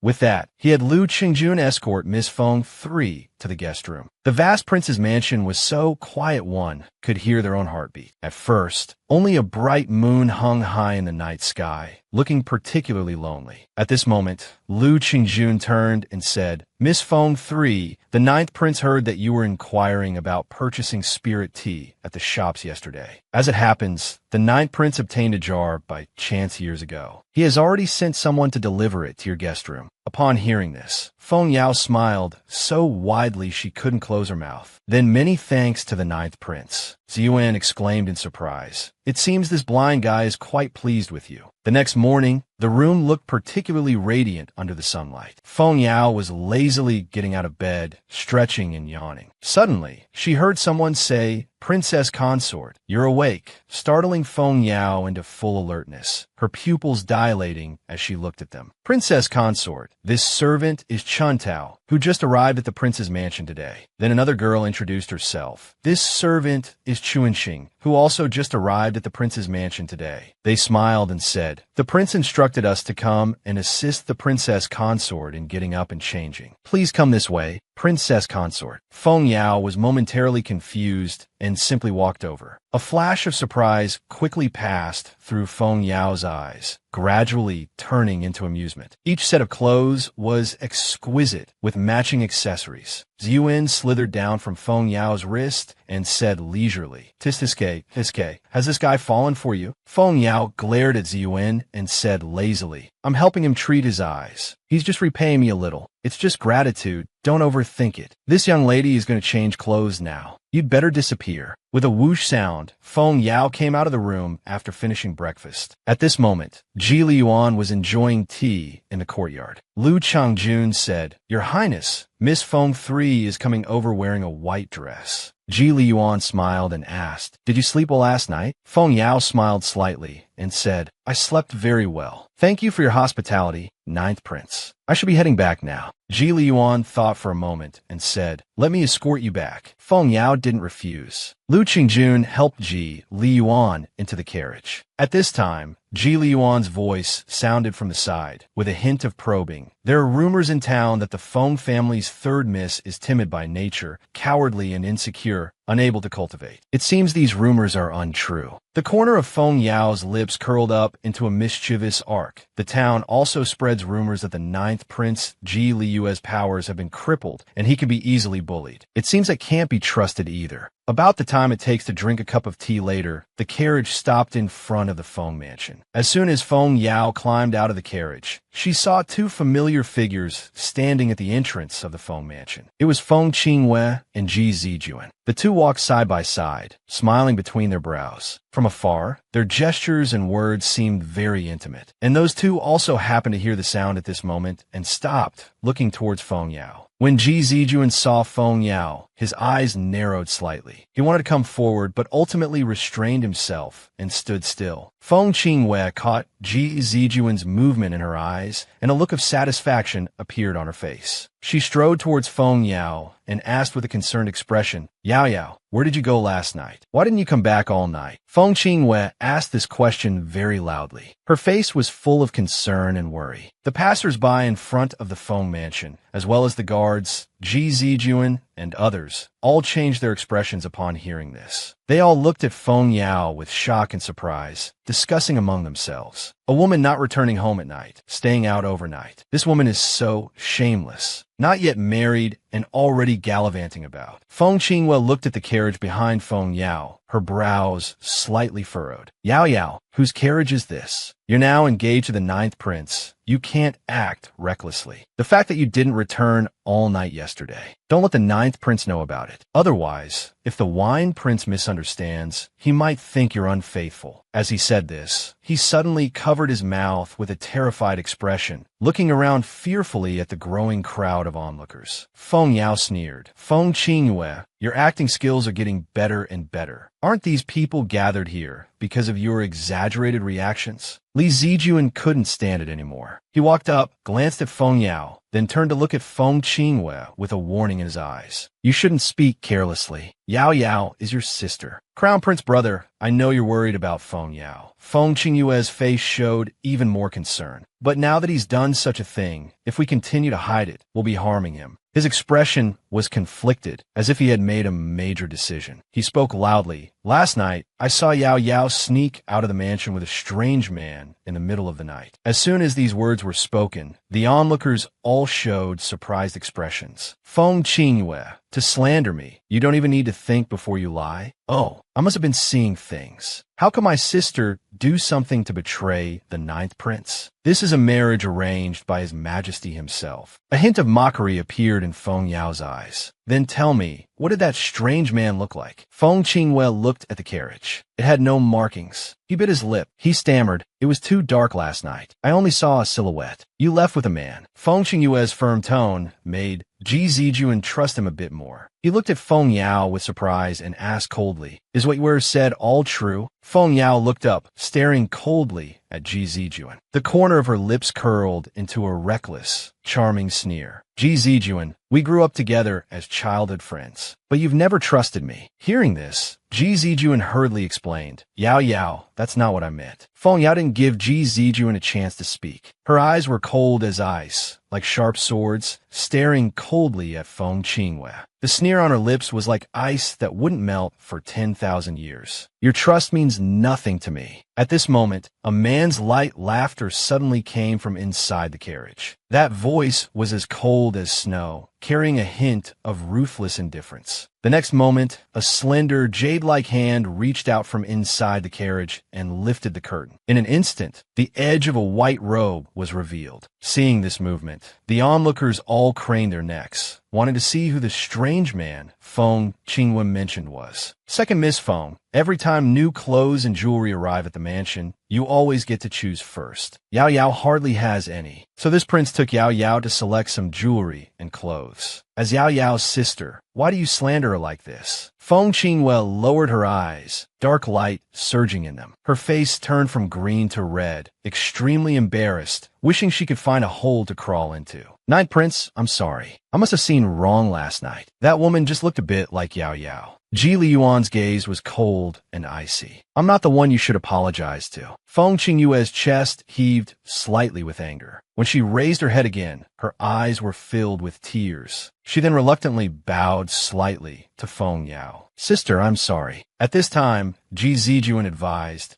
next time don't speak carelessly about things you're not sure of. Ji Zijuan stepped forward, looking at Yao Yao with a complex expression. Yao Yao, what happened just now is my fault. I shouldn't have doubted you and questioned you. Feng Yao stepped back, raising her hand to block Ji Zijuan, looking at him as if he were a stranger. Your Highness the Crown Prince, our engagement has long been dissolved. Please don't call me that anymore. After saying this, she walked to Ji Liyuan's side and looked at Ji Zijuan. Your Highness the Crown Prince, from now on, please call me Royal Sister-in-Law, lest Liyuan gets angry. This was the first time Ji Liyuan felt that his name sounded so good. The corner of his lips curled slightly, revealing a faint smile. Liyuan's face was cold. Your Highness the Crown Prince, now that you've seen this prince, you don't even call me Royal Uncle anymore. Ji Zijuan's face darkened slightly. In the end, he still cupped his hands and bowed. Uncle, and your aunt, Ji Zijuan said. Uncle and Yao Yao are not yet married. Calling her aunt now is not appropriate. Without waiting for Ji Liyuan to speak, the Phoenix Demon retorted bluntly. The Crown Prince has been calling me by my name. Is that appropriate? You'll have to call me aunt sooner or later. The Crown Prince should get used to it early. Ji Zijuan suddenly felt a rush of heat to his head, burning with anger. In the past, whenever he was bullied, Yao Yao always stood by his side. Now she was standing on his uncle's side. This feeling was extremely uncomfortable. The Phoenix Demon turned to Ji Liyuan beside her and said softly, Liyuan, do you want to sit in my courtyard for a while? Then Lu Chengjun pushed the wheelchair into the mansion, with the Phoenix Demon following beside. As soon as they entered, they saw Feng Yuqing with an ashen face, angrily scolding the Phoenix Demon. You don't come home. Yue was just worried about your reputation and advised you a few more times. Yet you scolded him. Feng Yao, when did you become so unreasonable and rude?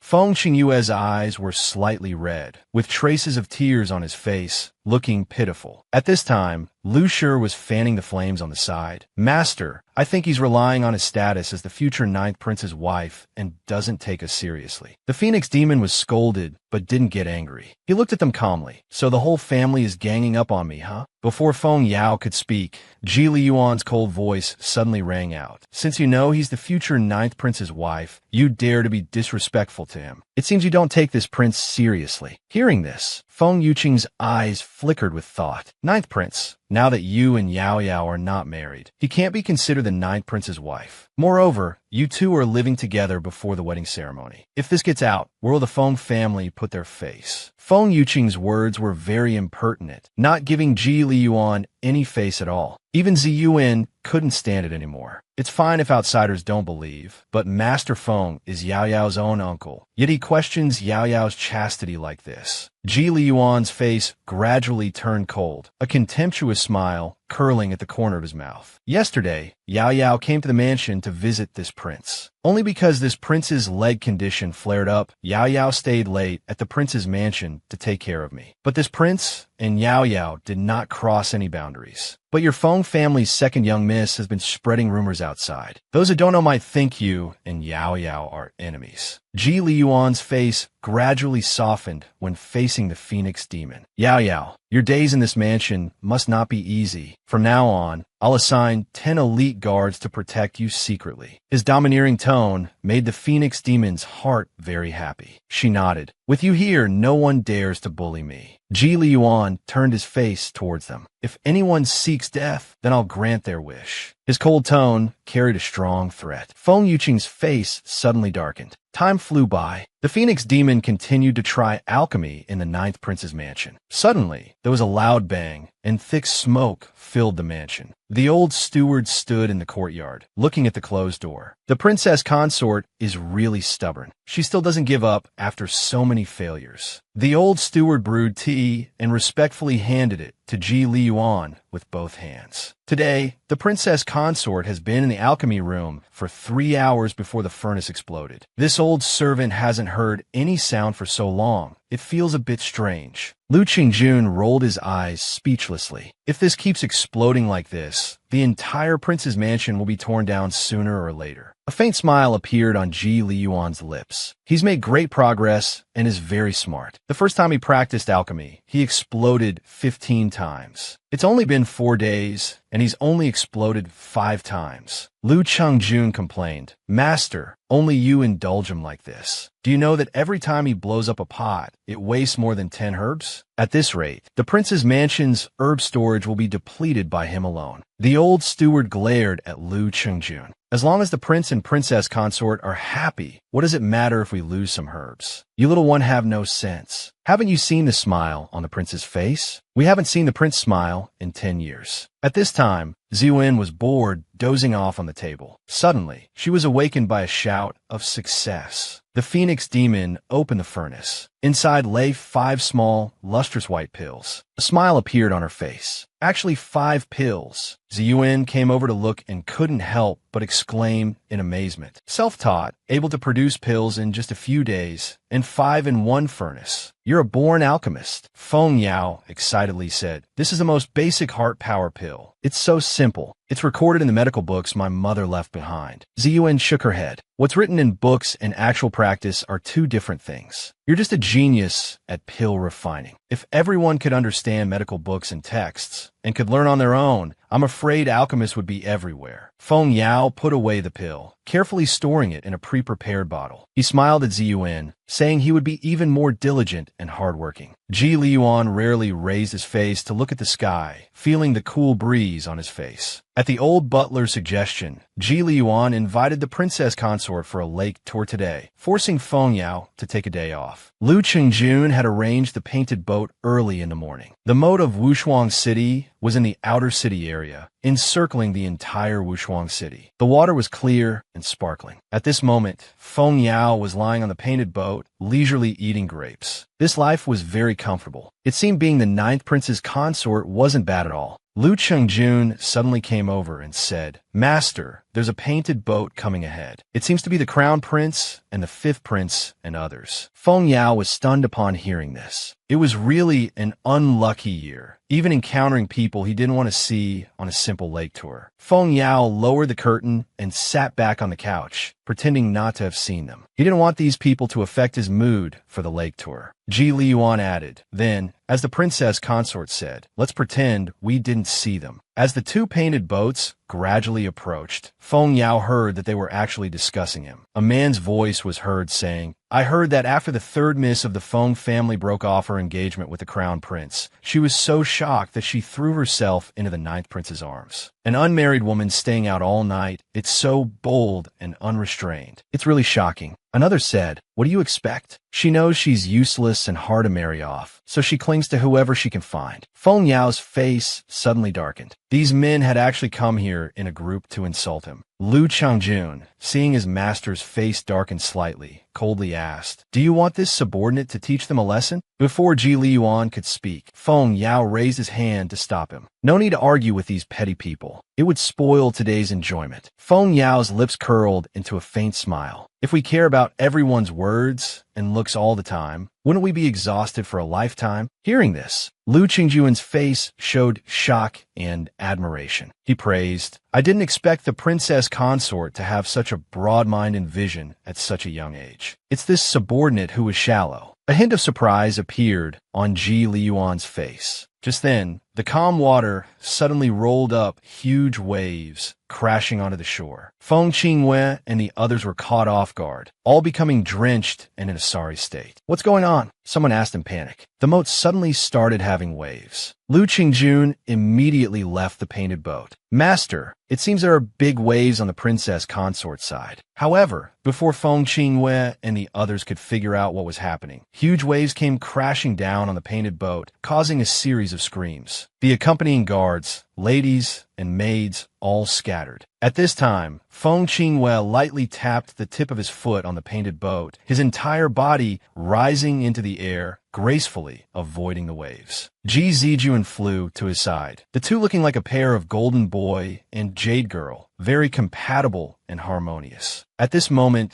Ji Zian was dog paddling in the water, shouting for help. Feng Qinghue had no intention of saving Ji Zian. He was about to leap towards the shore when suddenly a black long tail emerged from the water. In an instant, the long tail wrapped around Feng Qinghue, and then the tail used force. It pulled Feng Qinghue into the river. Ji Zijuan was shocked and jumped into the river without thinking. Where? Feng Yao saw the black long tail through the curtain, and his face immediately darkened. It turned out to be Ziyuan's mischief. He asked in his heart, "Ziyuan, what are you doing?" Ziyuan's voice sounded in Feng Yao's mind, teaching these gossip mongers a lesson. Let's see if they dare to do it again next time. Feng Yao's mouth twitched helplessly. You've finally come out. If your enemy discovers you and seals you back in the Black Dragon Pool, we'll talk about it then. Anyway, you're my master. I won't allow others to insult you. Before Feng Yao could feel touched for a second, Ziyuan silently returned his wrist. The entire moat gradually returned to its usual calmness. After the painted boat slowly docked, Lu Changjun pushed Ji Liyuan towards the painted boat. Feng Yao then followed behind. Feng Yao had just reached the shore when she saw Ji Zijuan swimming out of the water, carrying the unconscious Feng Qinghue in his arms. Ji Zijuan turned his head and saw Feng Yao. He was surprised. Yao Yao, why are you here? Is uncle here too? Feng Yao's eyes swept over the unconscious Feng Qinghue in his arms. Your Highness, the person you should be concerned about is your crown princess. Ji Liyuan stepped off the moss and said calmly, Your Highness, if you delay any longer,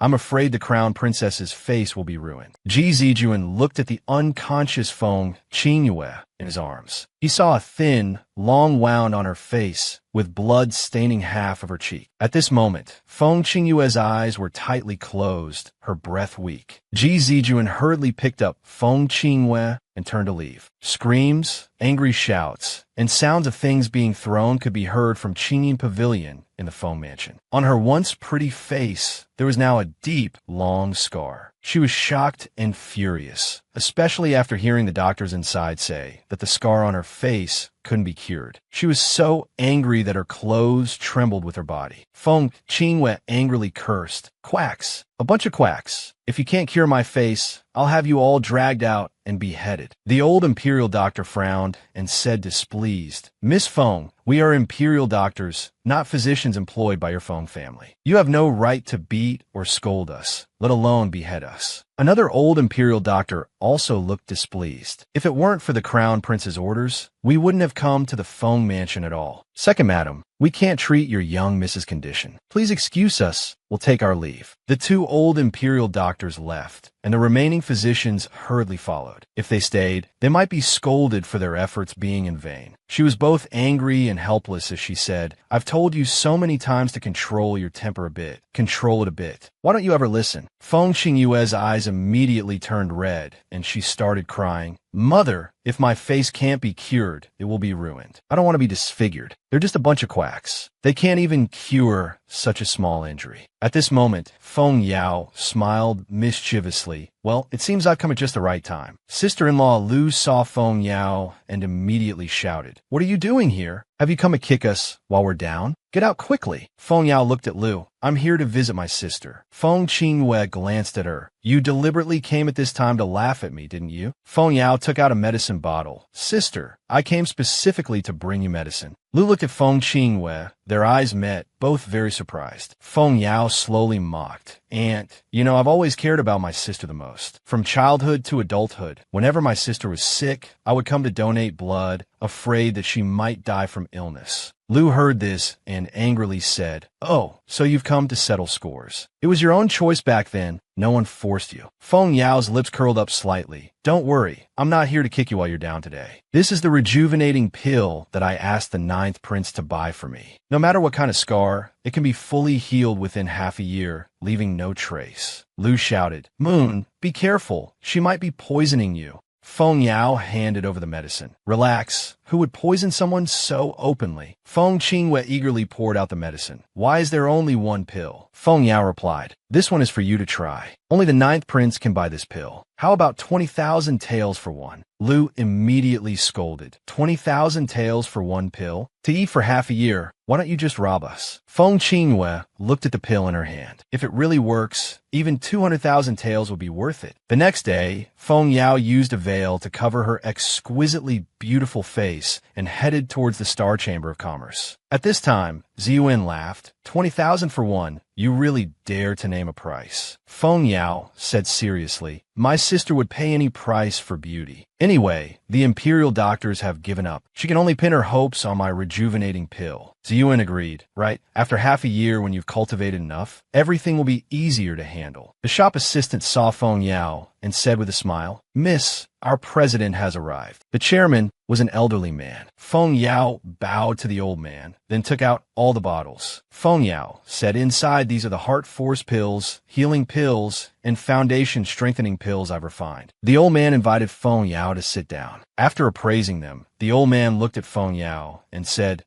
excellent quality. Good pills. Very good pills. The old man excitedly quoted prices. Currently, the market price for Star Force pills is 1,000 taels each. Healing pills and foundation strengthening pills are more expensive, 3,000 taels each. If we have a long-term cooperation, I'll only charge you 10% in fees. Feng Yao furrowed her brows and thought for a while. The Star Merchant Association's prices were very fair. Then Feng Yao opened a box. Inside are the rejuvenation pills I've refined, priced at 10,000 taels each. Please sell these as well. The old man asked, puzzled. I've never heard of rejuvenation pills. Miss, please tell me about the effects of these pills. I'll do my best to promote them, but I can't guarantee if they'll sell at 10,000 taels each. Feng Yao smiled. Don't worry, you won't need to put in much effort. People will definitely come to the Star Merchant Association asking about the rejuvenation pills. Feng Yao laughed inwardly. Even at 15,000 taels, he would buy them all. Yao arrived at the 9th prince's mansion to perform acupuncture on Ji Li Yuan. She said that much of the toxin had been expelled. If he wanted to stand up again, they must find the life-renewing, bone-mending broken whisker dragon bone grass. Lu Changjun said, this herb is extremely rare. It might only appear once every 1,000 years. Feng Yao calmly said, as long as it exists in this world, there's always a way to find it. At this moment, Ji Li Yuan suddenly asked, Yao Yao, have you really thought it through about marrying a useless person like me? When His Majesty arranged the marriage, I hadn't really decided to agree. It was just a temporary measure. But after spending these days together, although there's no flutter of love, being with you is very comfortable. There are no schemes or calculations. It's very relaxing. I suddenly feel this kind of life is quite good. Feng Yao was stunned for a moment, then smiled. Don't worry, I'll take care of you. Hearing this, Li Yuan's lips curled into a slight smile. I have Lu Chengjun and the others to take care of me. After a pause, he continued, your talent in pill making is exceptional. Given time, you'll surely stand at the pinnacle of this continent. Just go and do what you want to do. The 9th prince's mansion won't become a cage that binds you. Feng Yao was stunned, looking at him with some surprise. She then turned to look at the smug Lu Chengjun beside them. Then she turned back and exclaimed, then I'll not only take care of you, I'll also cure you. The next day, Feng Yao came to the Star Merchant Association. The Star Merchant Association occupied a vast area with exquisite and grand buildings. As Feng Yao walked around, she was amazed. The old man said, Miss Feng, the proceeds from selling your pills have been stored in your storage ring. Suddenly, in the back courtyard of the association, Feng Yao paused, her gaze falling on a stone tablet. Seeing Feng Yao curiously staring at the soul testing stone, the old man smiled and said, this is the soul testing stone. It can test your soul and also your talent. Miss Feng, if you're interested, you could try it. Feng Yao walked up to the soul testing stone and did as the old man instructed. First, she circulated the star's soul power within her body and infused it into the soul testing stone. In an instant, a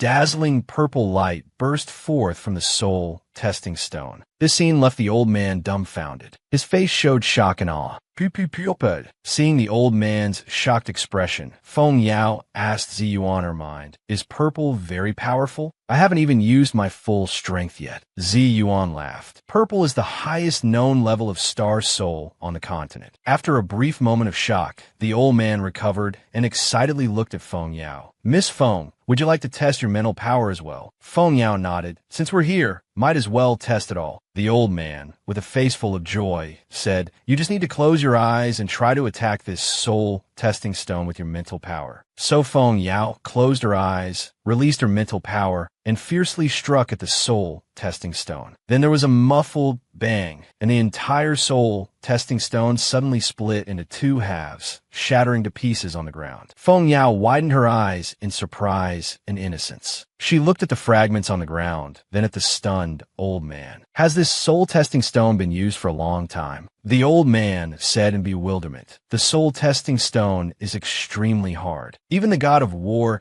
couldn't shatter it with one punch. How is this possible?" Feng Yao asked confusedly. "Then why did it suddenly break? I hadn't even used force yet. How much does this soul stone cost?" "I'll compensate dash." The old man quickly waved his hand. "Miss, don't worry about it. This one couldn't test. I still have more." Then the old man shouted loudly, "Come here. Bring all the soul-testing stones from the warehouse." The old man stared at Feng Yao excitedly. "Quick, test them. Keep testing until we get a result." There was another crisp bang, and the soul-testing stone shattered again. By now, the back courtyard of the guild was in chaos. Feng Yao said helplessly, "Old man, why don't we just stop testing?" The old man came to his senses and swallowed. "Miss Feng, I didn't expect you to have a mortal-level spiritual power and even possess a purple-level star soul." At this point, the old man looked at Feng Yao with a face full of smiles, as if looking at a delicious treat. The old man excitedly ordered people to bring over the largest soul-testing stone from the warehouse. "Miss Feng, quickly test it." The old man stared at her with excited and fiery eyes, his face also full of smiles. That smile was indescribably creepy and lecherous. Feng Yao once again concentrated her spiritual power and struck the soul-testing stone. A dazzling golden light burst forth from the stone. "Golden!" The old man's eyes surged with shock and awe. "It's immortal-level spiritual power." Ziyuan asked puzzledly, "Why didn't you use full power?" "This giant soul-testing stone should be able to withstand your spiritual power." At this time, the old man swallowed and explained,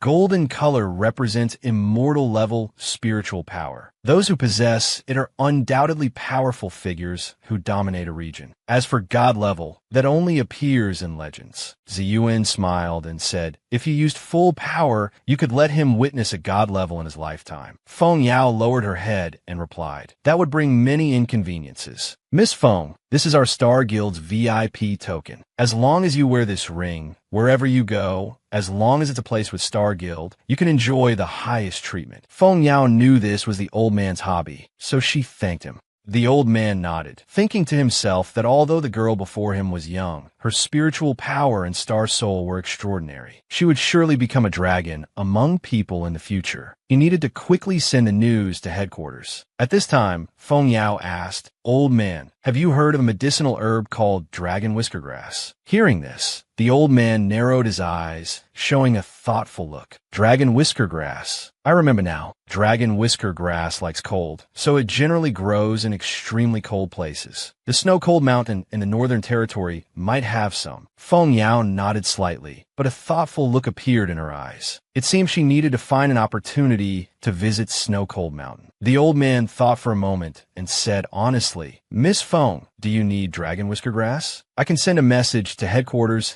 and have Star Guild collect it from the outside world. You just need to pay the purchase cost." Hearing this, Feng Yao's eyes lit up. "That's great. Then I'll trouble you with this, old man." Feng Yao thought to herself that with her current strength, going to Snow-Cold Mountain was still too dangerous. It was fortunate that the old man could help. When Feng Yao walked out of the room, she realized the courtyard was full of people. They were all looking at Feng Yao with surprised, astonished, or inquisitive gazes. Seeing Feng Yao and the old man come out, everyone gathered around and asked, "Chairman, did this young lady break several soul-testing stones? It's a pity her face is covered with a veil. We can't see her true appearance. Chairman, did you really test immortal-level spiritual power? Tell us your thoughts." The chairman hurriedly waved his hands. "Regarding this matter, I have nothing to say. Please make way, everyone." At this moment, a tall and straight figure walked out from the crowd. "Is this the Miss Feng rumored to refine and sell pills?" Feng Yao raised her eyebrows slightly and looked at Ji Zijuan. A flash of surprise quickly passed through her eyes. Why was he here? Ziyuan secretly thought. How is he like a dog, coming as soon as he smells something? Ji Zijuan walked in front of Feng Yao, cupped his hands, and bowed. "Miss Feng, I'm here to invite you to enter the palace and serve as the royal alchemist of the Northern Yin Kingdom." The corners of Feng Yao's mouth under her veil tightened slightly. "Thank you, Your Highness the Crown Prince, but I don't want to enter the palace." With that, Feng Yao was about to leave Ji. However, Zijuan blocked the way. He asked urgently, "Miss Feng, you can name any conditions. You can freely enter and exit the palace. The royal family can satisfy all your needs. Abundant cultivation resources, alchemy ingredients." The elder looked at Feng Yao and said, "Miss Feng, these conditions are very generous. You should consider it." Feng Yao pondered for a moment and replied, "All right then. But if the royal family tries to restrain or oppress me, I will leave." Ji Zijuan quickly untied a pure gold token from his waist. "This is my token. With this, you can freely enter and exit the palace." Ji Zijuan handed the token to Feng Yao and said, "Miss Feng, I swear the royal family will never use power to constrain you. Everyone here can be witnesses." Feng Yao arrived at the ninth prince's mansion. Seeing Ji Liyuan, Feng Yao felt warmth in her heart. Her lips curled up slightly. Ji Liyuan smiled faintly. "Yao Yao, I bought you the snow cakes and water chestnut cakes you like." Feng Yao's eyes lit up. She took the food from his hand, sniffed it, and then closed her eyes in delight. "It smells so good. Thank you, ninth prince." Feng Yao looked at Ji Liyuan and said, "Oh, by the way, I met Ji Zijuan at the Star Chamber of Commerce earlier. He invited me to be the Imperial Alchemist." Feng Yao pushed Ji Liyuan, preparing for acupuncture.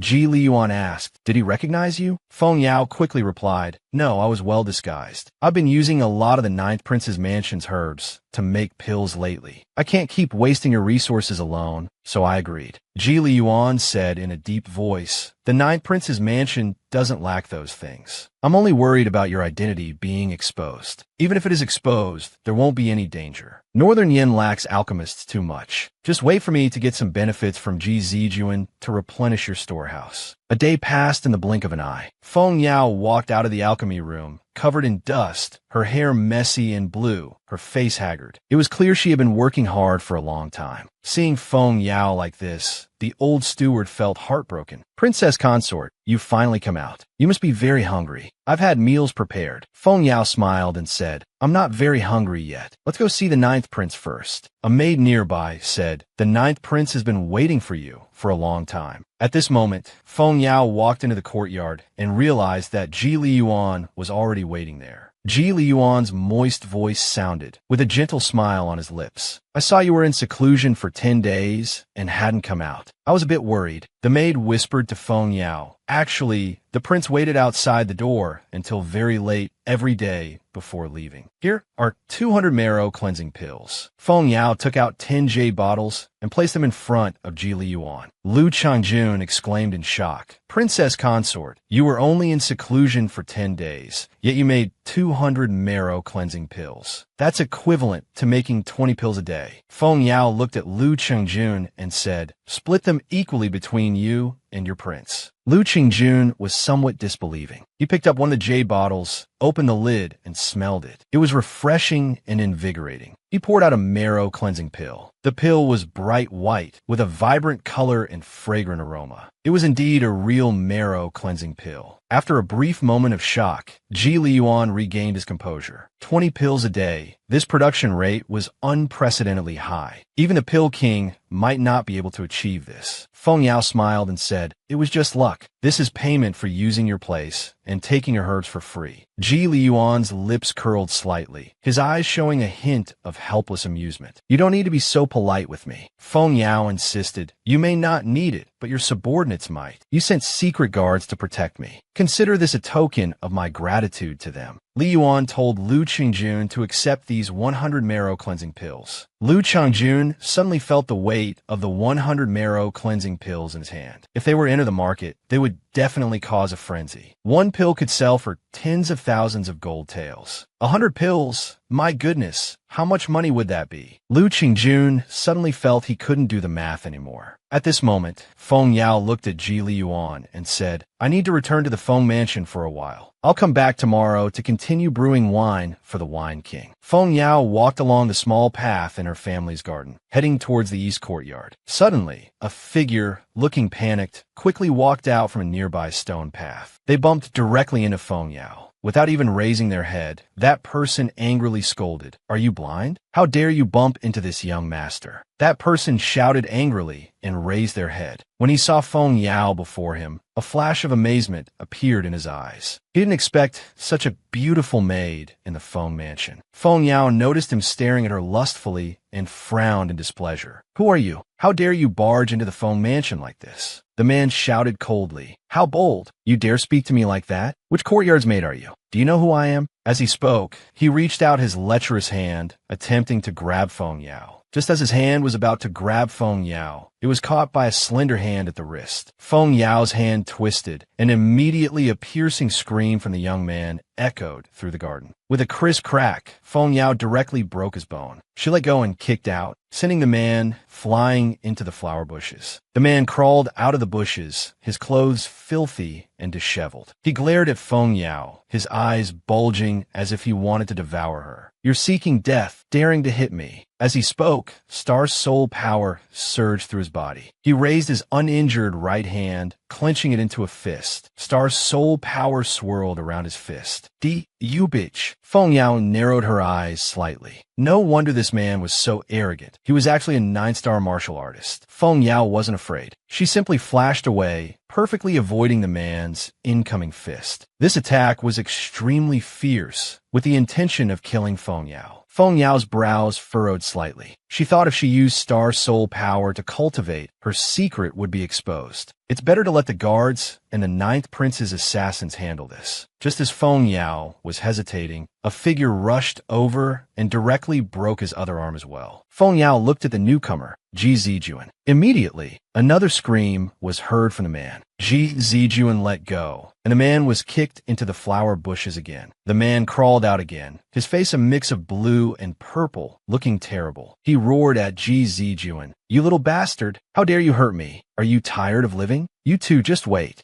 This matter won't end easily. Wait until I report to the family head. He will seek justice for me. Ji Zijuan calmly glanced at the man. Come on, I don't care whose family you're from. Feel free to come find me. Hearing this, the man's jaw dropped in shock. He exclaimed, You're the Crown Prince of Yin, Ji Zijuan. The man's gaze turned sinister as he said, So you're my cousin-in-law. That's good. You judge then. She broke my arm. Shouldn't she apologize and compensate me? Ji Zijuan looked at Lu Xingbai, but I clearly saw you bumping into her first. Lu Xingbai was stunned. That useless girl from the Feng family? Ji Zijuan's former fiancée. Lu Xingbai raised an eyebrow. Cousin-in-law, where hasn't even married you yet, and you're already so intimate with another woman. If this gets out, it won't look good for your reputation. Ji Zijuan was startled. He thought, the Lu family is one of the 4 great families in Mo City. If he started a conflict with them because of Yao Yao, Father Emperor would surely blame him. So he smiled and said, I'll return to the palace immediately and send a royal physician to treat you, along with generous gifts as compensation. Let's settle this matter here. Lu Xingbai said smugly, Since cousin-in-law is so sincere about reconciliation,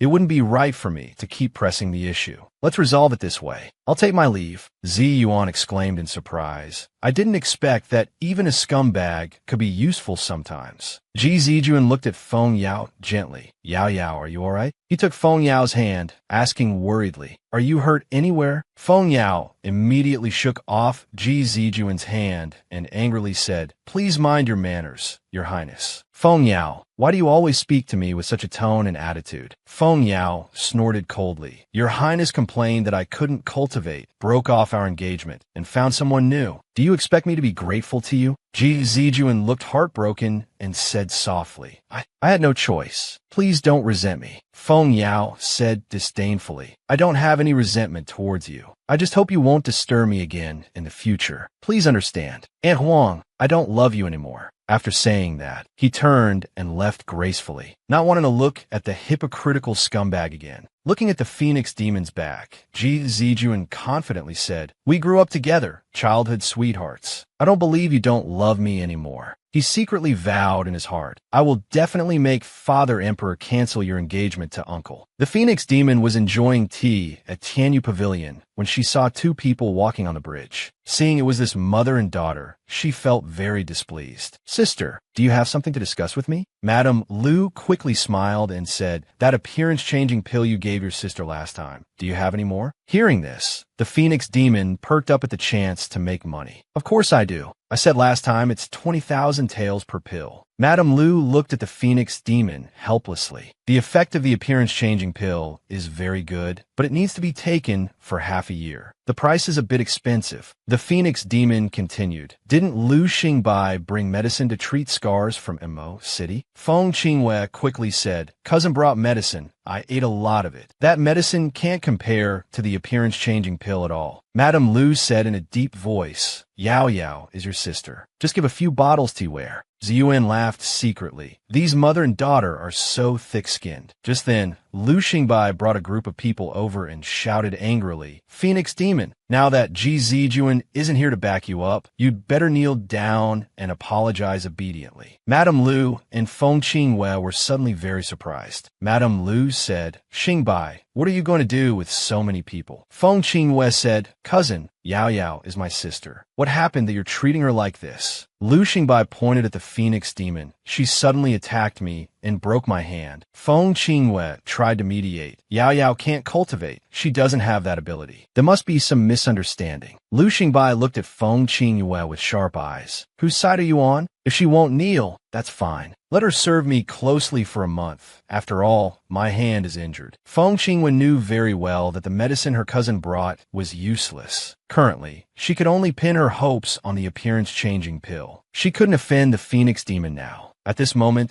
the Phoenix Demon slapped the table and slowly stood up. Dear sister, I can give you another bottle of appearance-changing pills, and I can tell you where to buy them. But I have only one requirement. As she spoke, she directly took out an appearance-changing pill. The mother and daughter immediately widened their eyes in surprise and exclaimed, Appearance-changing pill. They quickly asked, What's your requirement? The Phoenix Demon said, calmly and seriously, Help me drive this blustering scoundrel out of the Feng Mansion. Lu Xingbai confidently put his hand on Feng Qingyue's shoulder, looked at the Phoenix Demon, and said, I think you've gone mad. You think you could drive a wedge between us cousins with just a few bottles of some pills? Feng Qingyue lowered her head helplessly and gently pushed away her cousin's hand. She turned and smiled. Cousin, it was you who was rude to Yao Yao in the first place. You should leave now. Lu Xingbai looked at Feng Qingyue in confusion. Seeing her cousin's expression change, Feng Qingyue quickly said in a low voice, Cousin, once I get what I want, I will definitely make it up to you. Just consider this a favor to me. Don't make things difficult for me. Lu Xingbai gritted his teeth in anger. He said angrily, Let's go. He thought to himself that this matter wouldn't end here. Madame Lu hurriedly came forward to appease him. All right, nephew, calm down. At this moment, Feng Yao looked at Feng Qingwei and said, The appearance-changing pills are sold by the Star Chamber of Commerce. Sister can go take a look. Hearing this, Feng Qingyue's face was full of smiles. You're such a good sister. After I marry the crown prince, I will definitely repay you well. But in her heart, she thought, once the scars on my face are healed, I'll tear this bitch apart. The Phoenix Demon left Yu Pavilion and came to the market to take a stroll, intending to go to the Star Chamber of Commerce. Ziyuan reminded her, Girl, someone is following you. The Phoenix Demon thought, Do you know who it is? Ziyuan lazily said, Don't worry. He's a 5-star martial artist. I can blow him away with one breath. Feng Yao had an idea in mind. He turned and left directly. The stall owner, seeing the business slipping away, hurriedly called out, "Miss, there are other styles. Please take another look. What kind of person is this? Picking and choosing for so long, and ends up buying nothing." Feng Yao pretended not to notice the person secretly following behind, and finally walked into an alley. The man behind couldn't help but show a hint of joy in his eyes. He had been struggling with how to make a move with so many people on the street, but unexpectedly, the target had walked into a dead end. It was truly heaven sent. However, when he entered the alley, he found Feng Yao already waiting there. Feng Yao spoke up. "You were sent by Lu Hangbai." The man's face hardened, his eyes showing a hint of viciousness. "Good that you know. Will you come with me willingly? Or do I need to use force? Or do I need to make you?" Feng Yao stood still, his brows slightly furrowed. He angrily rebuked, "This is Wushuang City. I am the future 9th Prince Consort. If you touch me, you'll be making an enemy of the 9th Prince's mansion in the northern Yin country."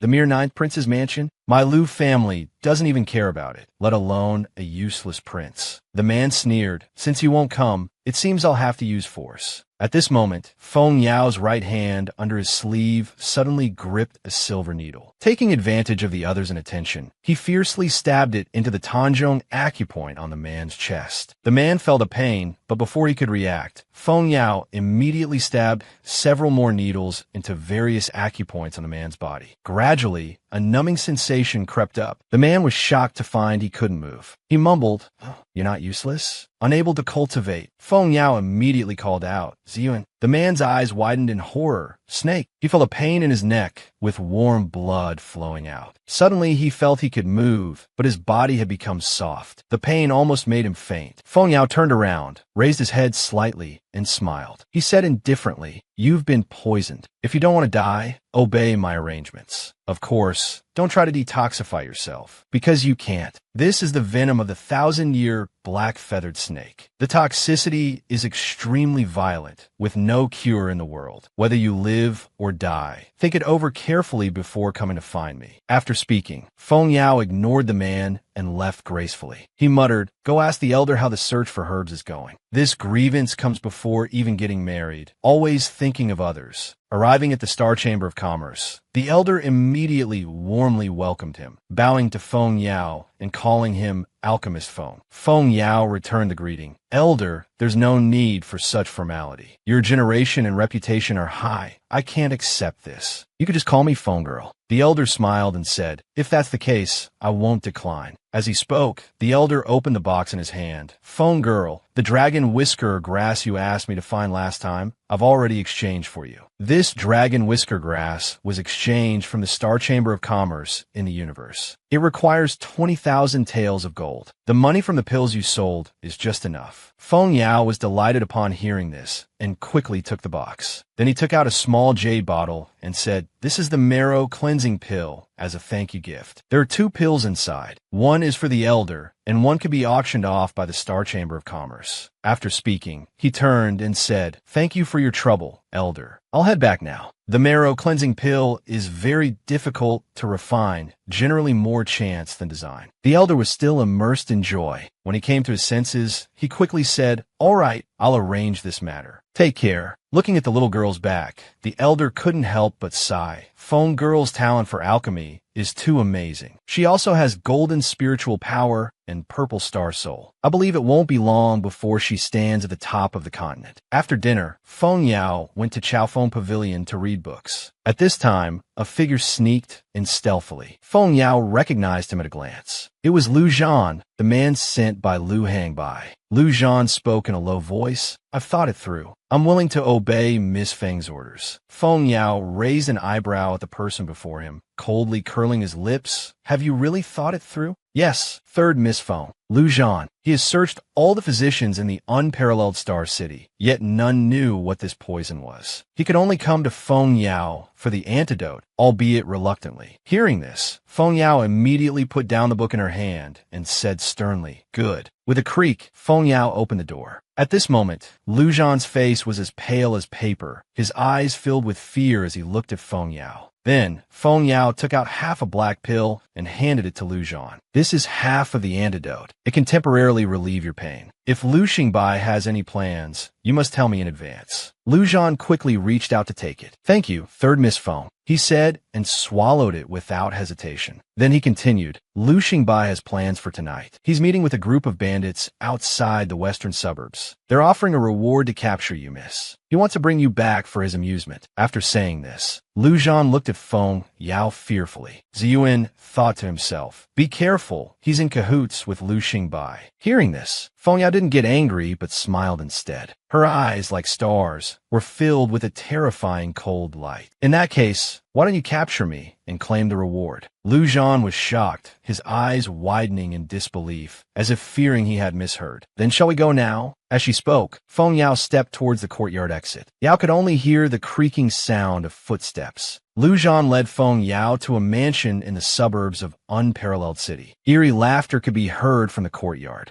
Feng Yao, you've fallen into our trap. Lu Xingbai emerged from the pitch-black night, his eyes full of excitement. He shouted, you bitch! How dare you poison Lu Zhan? He's a member of the Lu family, always loyal to us. To think you could turn Lu Zhan against us. How ridiculous. A smile that wasn't quite a smile appeared on Feng Yao's lips as she looked at Lu Zhan. So you were tricking me. Don't you want the antidote anymore? Lu Zhan snorted coldly. Once we've hurt you, we won't have to worry about finding the antidote from you. Feng Yao said lazily, ah, but you just took a fast-acting poison. Lu Zhan said in horror, what you gave me earlier was poison. As he spoke, Lu Zhan suddenly felt pain coursing through his bones and collapsed to the ground. He raised his hand to check his palm, which had already turned black and blue. That half pill was highly toxic. He then shouted, young master, save me. Feng Yao looked down at Lu Zhan with a condescending gaze. How could I possibly believe that a scoundrel who has always relied on others and committed evil deeds would work for me? Lu Xingbai's face suddenly turned gloomy. You're asking for death. Quickly catch her. Feng Yao's footwork became extremely agile at this moment, her figure moving left and right, back and forth, perfectly avoiding these servants each time. This set of movements was taught to her by Zen, called 100 turns, 1,000 returns. It was very useful for escaping or pursuing enemies. She dealt with these servants effortlessly. Lu Xingbai was very shocked. His brows furrowed, his expression becoming extremely cold. Bunch of useless trash. Am I feeding you for nothing? You can't even catch an ordinary person without a dantian on. At this moment, Star Soul power occasionally surged beneath Feng Yao's feet. Lu Xingbai suddenly understood. This is Star Soul power. He thought his cousin wouldn't lie to him, but he quickly shouted angrily, aren't you a useless waste who can't cultivate? Why do you have Star Soul power? The corners of Feng Yao's mouth slightly lifted. Guess. Lu Xingbai directly pulled out the silver whip from his waist. With a flick of his hand, he said eerily, I've heard that people who fall into the Black Dragon Pool never come out alive. It seems the Black Dragon Pool has allowed you to cultivate again. Tell me how you're cultivating, and I'll spare your life. Feng Yao looked at Lu Xingbai with furrowed brows. So you want to get serious?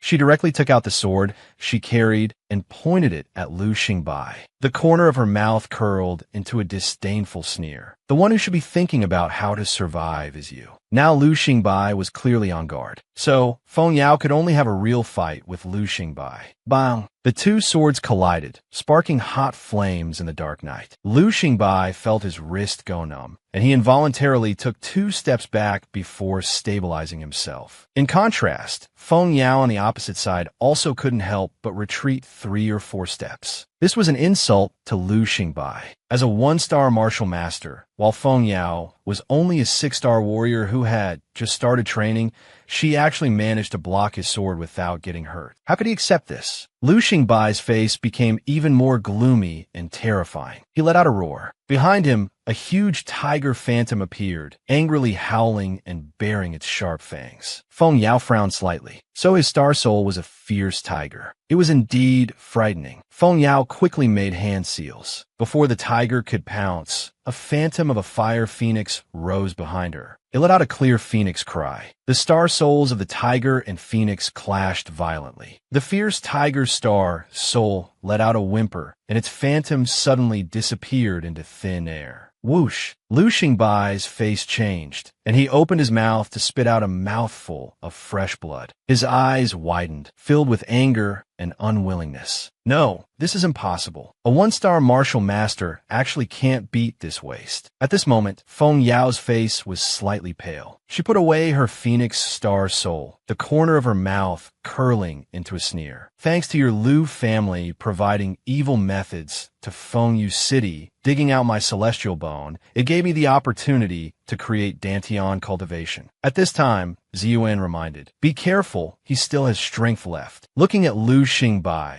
who seemed like a spent arrow, Feng Yao gripped her sword tightly and went straight for him. With a muffled thud, the sword unhesitatingly pierced Lu Xingbai's chest. This sword is my thank you gift to the Lu family. Lu Xingbai's body stiffened, his eyes bloodshot, looking at his chest in disbelief. That sword that had pierced through. He actually dared. At this moment, with bone-chilling hatred surging in his eyes, Lu Xingbai directly grabbed Feng Yao. A star soul array diagram flashed under his feet. He made hand seals, and a terrifying aura emanated from his body. His body began to rapidly inflate like a balloon. At this moment, Lu Xingbai's face revealed a crazed, ferocious smile. Haha, you can die with me. Feng Yao's face changed drastically. Self-detonation? At this time, Ziyuan's voice sounded in her mind. His self-detonation power will increase threefold. The entire courtyard will be razed to the ground. Feng Yao hadn't expected him to choose self-detonation. Just as the huge balloon was rapidly rolling towards Feng Yao, suddenly a figure appeared from the dark night like a ghost. The figure threw a punch and a palm strike, hitting Lu Xingbai's inflated face hard. In an instant, the charging Lu Xingbai was kicked flying. As Feng Yao was puzzled, she heard, "Third Miss Feng, we are death soldiers sent by the prince. Third Miss Feng, quickly leave." Then Lu Xingbai's body exploded in mid-air, completely turning into a mist of blood, dissipating in the air. The entire courtyard and house were instantly razed to the ground, with dust flying everywhere. Feng Yao was blown away by the aftershock. However, she didn't suffer any injury, but fell into a broad and solid chest. That chest seemed to have a slightly cold feeling, yet it was full of security. Feng Yao was shocked. She looked up at the person in front of her, widening her eyes in surprise. Ji Liyuan, why are you here? Ji Liyuan didn't answer Feng Yao's question. Instead, his inner soul surged, and along with the entire wheelchair beneath him, they rose into the air, flying up to the sky. A flash of surprise quickly passed through Feng Yao's eyes. Is his strength really this powerful? This is flying in the air, right? It is said that only when one's strength reaches the realm of martial god can they completely fly in the air. Ji Liyue coldly curled his lips. We're in the same boat now. Next time if something like this happens again, you can come to me. Feng Yao nodded obediently. The next moment, Ji Liyue frowned. You're injured. Feng Yao didn't hide it. It's nothing. Just a small wound from a whip. I'll apply some medicine when I get back. Pai Lai Yuan's voice slowly sounded. Lu Hangbai is from the Lu family in Mo City. He died here. The Lu family will definitely send people to investigate. And the wounds left by Lu Hongbai's silverbone whip are extremely difficult to heal. If you return to the Feng mansion now, it will surely arouse their suspicion. Feng Yao frowned slightly. This was something he hadn't thought of. This was Feng Yao's first time seeing the night view. He was amazed by the scenery of Wushuang City below. He quietly lay in Ji Liyuan's arms, silently admiring the beautiful view. The wounds from Yinggu are very unique, Ji Liyuan said. The only treatment is to bathe in spirit water, supplemented with jade skin ointment. Then it can be fully restored. Feng Yao replied, I didn't expect the 9th prince to find spirit water. Ji Liyuan's voice slowly sounded. You soak here for an hour. The wound should heal by then. It can also increase your cultivation. Feng Yao didn't refuse. Ji Liyuan controlled his wheelchair to move aside. But after a few steps, he stopped and returned to Feng Yao. Give me your black jade bracelet too. I'll keep it for you temporarily. Feng Yao was slightly stunned, thinking that he would be naked while bathing. It would indeed be inconvenient with Ziyuan nearby. So Feng Yao obediently took off the black jade bracelet. He handed it to Ji Liyuan. Thank you for your trouble. No need for such formalities between us. Ji Liyue smiled. Then he turned and went towards a green pine tree nearby. He stopped only when he reached the pine tree. His fingers caressed the black jade bracelet in his hand, the movement extremely gentle. Ziyuan couldn't help but feel a chill in her heart. Take away your stinking paw. Ziyuan secretly glanced at him, suspiciously thinking, this blind man, has he discovered that I'm not a black jade bracelet, but a beast? Otherwise, why does he always take me away when Yao Yao is bathing? Ziyuan became increasingly puzzled. I must find an opportunity to test him properly. 2 months later, Feng Yao quietly left the city with Yue, heading to Muyu Forest to train for a while. After Su Zhe and others scouted the surrounding area, they returned to Feng Yao's side. With a respectful expression, they asked, Master, there are unusually more people in Muyu Forest. Should we continue or move to another location?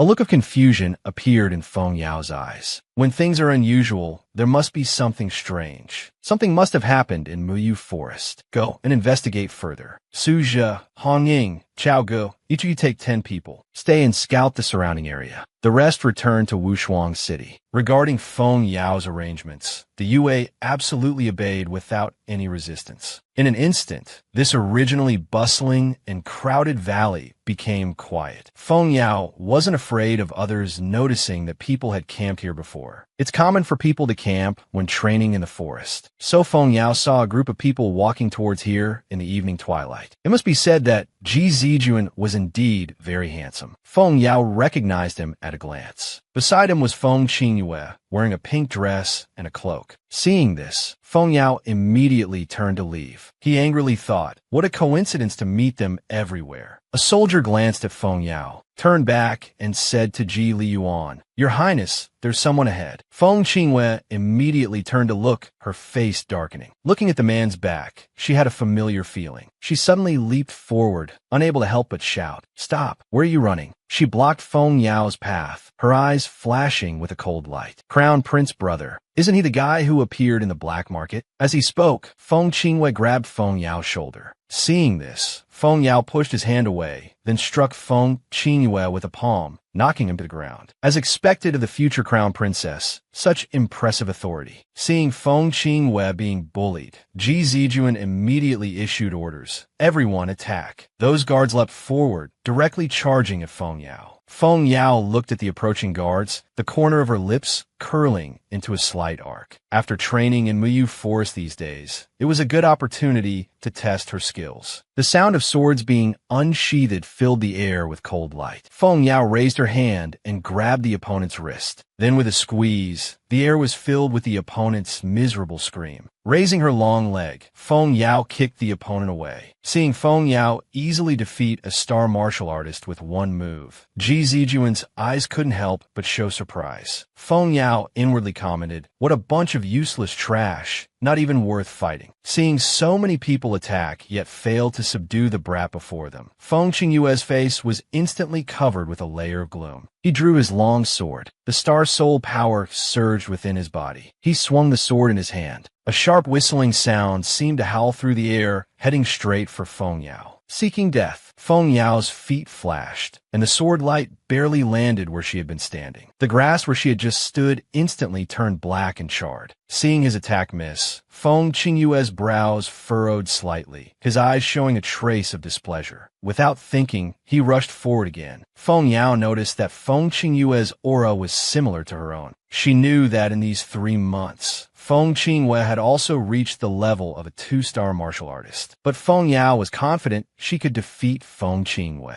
A red light surged in Feng Yao's sword. Instead of retreating, she advanced, and a sword light immediately met the attack. A clear ringing of swords resounded. Feng Qingyue felt his arm go numb, his wrist involuntarily shaking. The long sword in his hand flew out of control. Feng Qingyue's body was involuntarily pushed back, retreating 5 or 6 steps before barely stabilizing his stance. Feng Qingyue's face instantly turned pale, a strong sense of humiliation flushing his cheeks. Damn it, when did this brat become so strong? Could he have hidden his strength to the point of defeating me, a 2-star martial artist? He suddenly felt extremely embarrassed, actually losing to someone else. A sharp light instantly surged in Feng Qingyue's eyes, a palpable killing intent slowly emerging. Suddenly, a star soul array appeared under his feet. Brilliant starlight made his surroundings appear dreamlike and hazy. Unfortunately, the expression on his face was too gloomy, completely ruining this aesthetic. Intense flames surged around the fire lion, looking terrifying. Seeing Feng Qingwei actually deploy his star soul, Ji Zijuan was only slightly surprised. Instead, he looked curiously at Feng Yao across from him, wondering if she could withstand it this time. At this moment,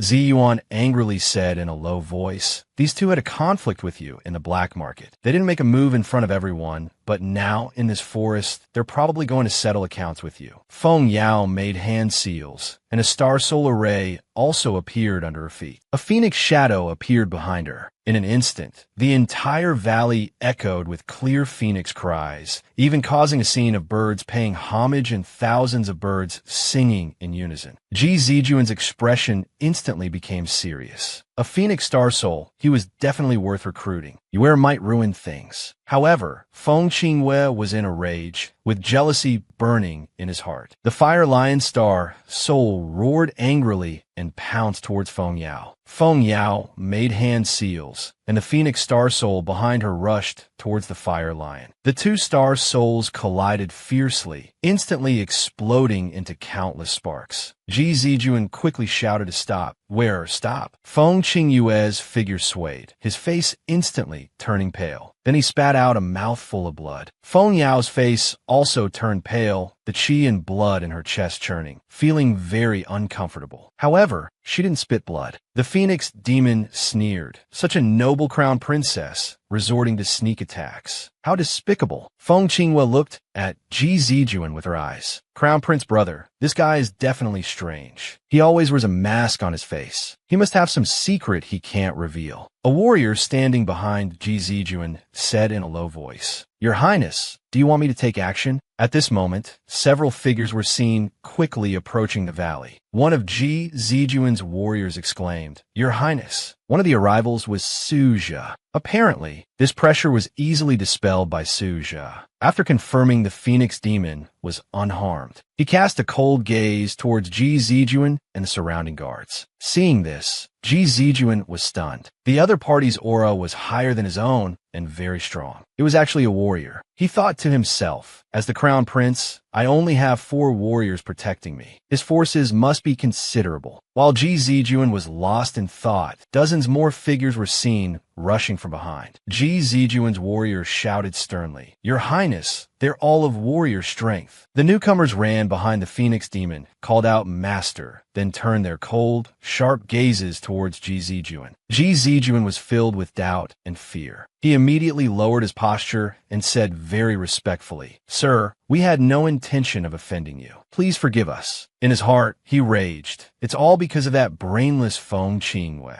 If we accidentally offend a great power from outside North Yin, everyone here will die today. Feng Qingwei was very disdainful. Her eyes glared hatefully at the Phoenix demon. Hong Yi angrily rebuked, domineering, "What are you staring at? Keep staring, and I'll gouge out your eyeballs." The Phoenix demon sneered, "Hurry up and take him away. If he angers me again, heads will roll." The Phoenix demon ignored Ji Zijuan and Feng Qingwei, turning to leave with Su Zhe, Hong Ying, and the others. Watching them leave, Feng Qingwei felt extremely wronged. Her beautiful almond eyes were filled with tears of grievance. "Crown Prince brother, why didn't you stand up for me?" Ji Zijuan's face immediately darkened. His ink-black pupils swirled with anger. "Before coming to Muyu Forest, I warned you to follow orders. Today, you almost ruined everything." Seeing his anger, Jin Yu's voice became smaller. She looked at him timidly and fearfully. "Crown Prince brother, I just wanted to drive them away." Ji Zijuan's lips curled into a cold, disdainful smile.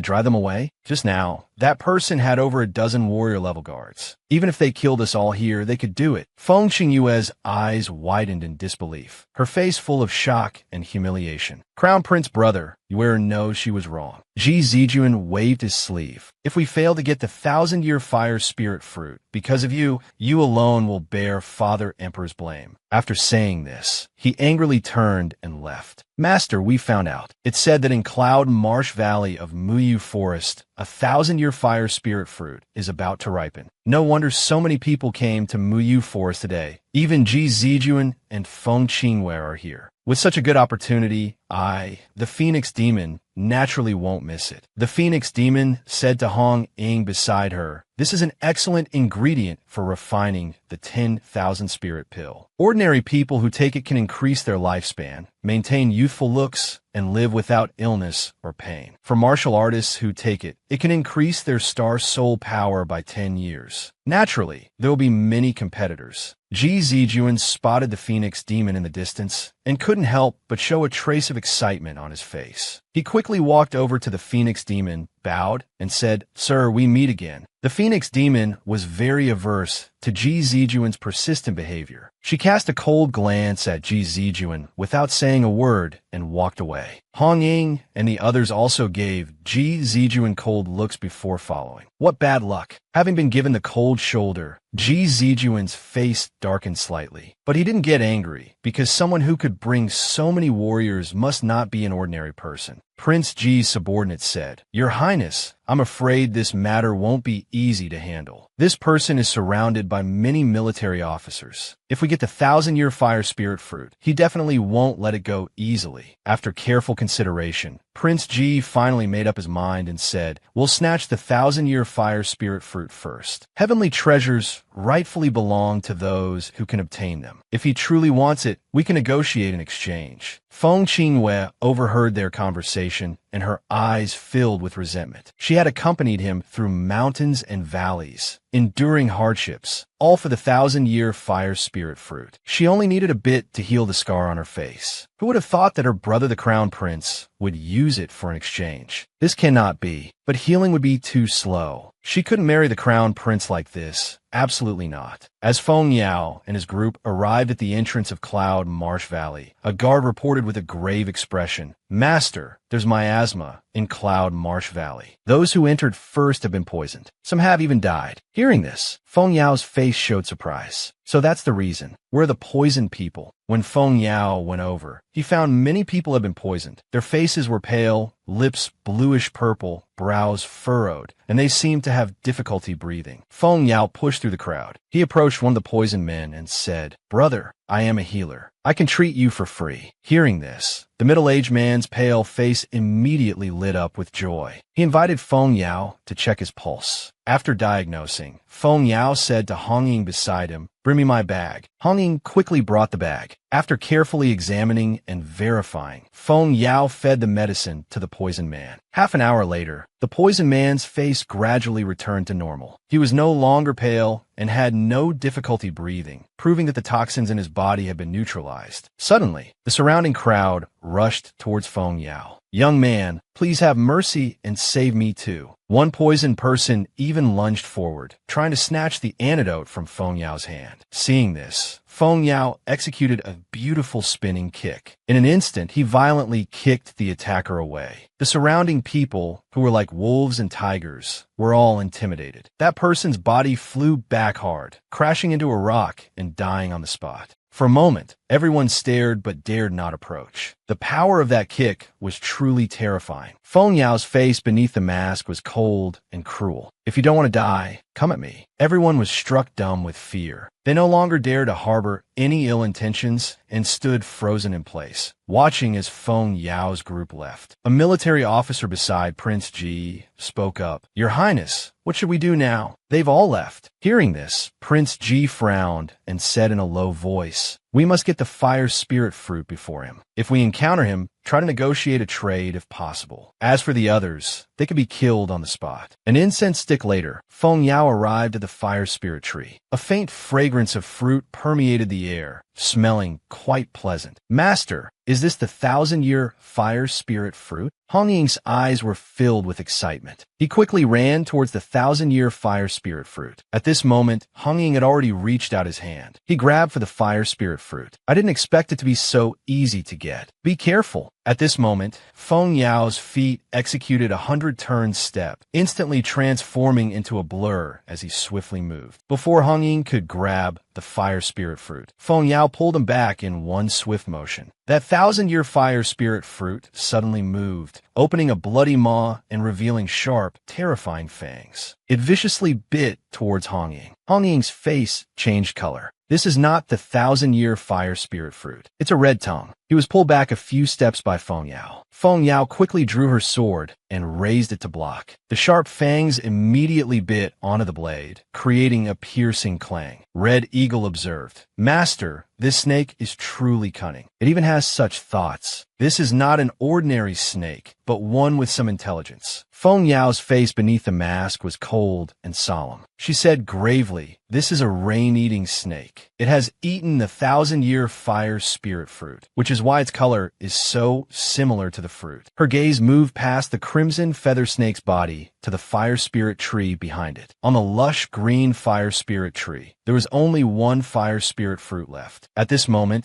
the crimson feather snake roared angrily. Its fierce snake eyes surged with cold light, staring at Feng Yao and her group opposite. Feng Yao raised her wrist and said, "Ziyuan, this crimson feather snake is yours to handle." Ning, who was coiled around her wrist, immediately dropped to the ground. It transformed into a dragon-like shape, instantly growing to a body over 10 zhang tall. Its eyes, like large lanterns, flashed with a cold light. Ziyuan looked at the snake disdainfully and spoke coldly. "Tiny crawling snake, hurry up and surrender." Everyone looked at Ziyuan with shocked and surprised gazes. A 1,000-year dragon speaking human language. The master could even contract such a beast. By this time, Feng Yao had already reached the fire spirit fruit. Ziyuan said casually, all right, you can go now. This last fire spirit fruit, consider it a contribution to me." The crimson feather snake obediently nodded but didn't leave. Instead, it slithered closer to Ziyuan. The crimson feather snake gently nuzzled against Ziyuan with its head. One black, one red, one dragon, one snake. The scene was quite ambiguous. Ziyuan immediately cried out in shock, swung its tail, and flung the crimson feather snake away. It angrily warned, "I warn you, don't get so close to me. I protected my purity for 1,000 years. It's not for a small snake like you to defile." The crimson feather snake, caught off guard, was thrown away. Its eyes immediately showed a look of grievance. Ziyuan felt a chill and said, "Don't look at me with those grieving eyes. I'm not for you to fantasize about." To avoid the crimson feather snake's persistent gaze, it simply transformed into a jade bracelet and flew onto Feng Yao's wrist. Feng Yao glanced at it and thought, the crimson feather snake is actually quite cute. Having obtained the fire spirit fruit, Feng Yao didn't intend to stay longer. "Let's go." Just as she was about to put the fire spirit fruit into her storage ring, suddenly a sharp whistling sound rang out. A piercing cold light flashed through the air, penetrating through layers of mist. The miasma quickly approached, aiming directly at Feng Yao's chest. Feng Yao immediately dodged with a quick step. Hong Ying blocked with her sword. They saw an exquisite crescent-shaped curved blade, now held in the hand of a beautiful young woman. The young woman's contemptuous gaze fell on Feng Yao. She spoke coldly, "Hand over the fire spirit fruit, and I might spare your life." Before Feng Yao could act, the crimson feather snake came, swinging its tail towards those people. In an instant, they were knocked away. They all fell to the ground, lying scattered all over. Then the crimson feather snake angrily opened its mouth wide towards the young woman, hissing furiously as a threat. The young woman was momentarily stunned. The fire spirit fruit was taken by them. Why would it attack me? Before the young woman could think further, the crimson feather snake lunged at her. She had no choice but to defend herself. Soon, the young woman was in a very sorry state from the crimson feather snake's attacks. Gone was her previous pride, replaced by endless fury in her eyes. She flicked her wrist, and a talisman instantly appeared. Light surged, and the time talisman disappeared. In a moment, a whistling sound was heard, and an old man wearing a gray robe instantly appeared before her. "Young miss, what has happened?" The girl angrily pointed at Feng Yao across from her and said, "The fire spirit fruit is in his hands. Old son, go kill them and that snake, and bring back the fire spirit fruit while you're at it." When they saw this old man appear, Hong Ying and the others immediately changed their expressions. The old man in front of them gave off an extremely dangerous aura. This old man was clearly above the level of martial general. He was a martial king, an accomplice. This made the girl even more arrogant. None of you will leave Cloud Marsh Valley alive. At this moment, the old man's sharp gaze locked onto Feng Yao. Like a high and mighty ruler, he said, a few small martial generals, including a weak martial master, and even a beast dare to hurt people from my Lan family. You're seeking death. As soon as the old man finished speaking, he rushed out like a hurricane. In an instant, he appeared in front of Feng Yao and raised his hand to strike Feng Yao's chest. The old man's speed was extremely fast, so fast that Feng Yao had no time to react. Feng Yao's body trembled, and he was instantly sent flying like a kite. Under his mask, his face instantly turned pale, and he coughed up a mouthful of blood. Feng Yao's eyes surged with overwhelming anger. He looked up at the old man with hatred. Jin Zhong asked Ziyuan, "Is there any way to kill him?" Ziyuan's cold voice sounded in Feng Yao's mind. "The opponent is at the martial king level. If I use my power, that old monster will discover it, but I can temporarily transfer power to you.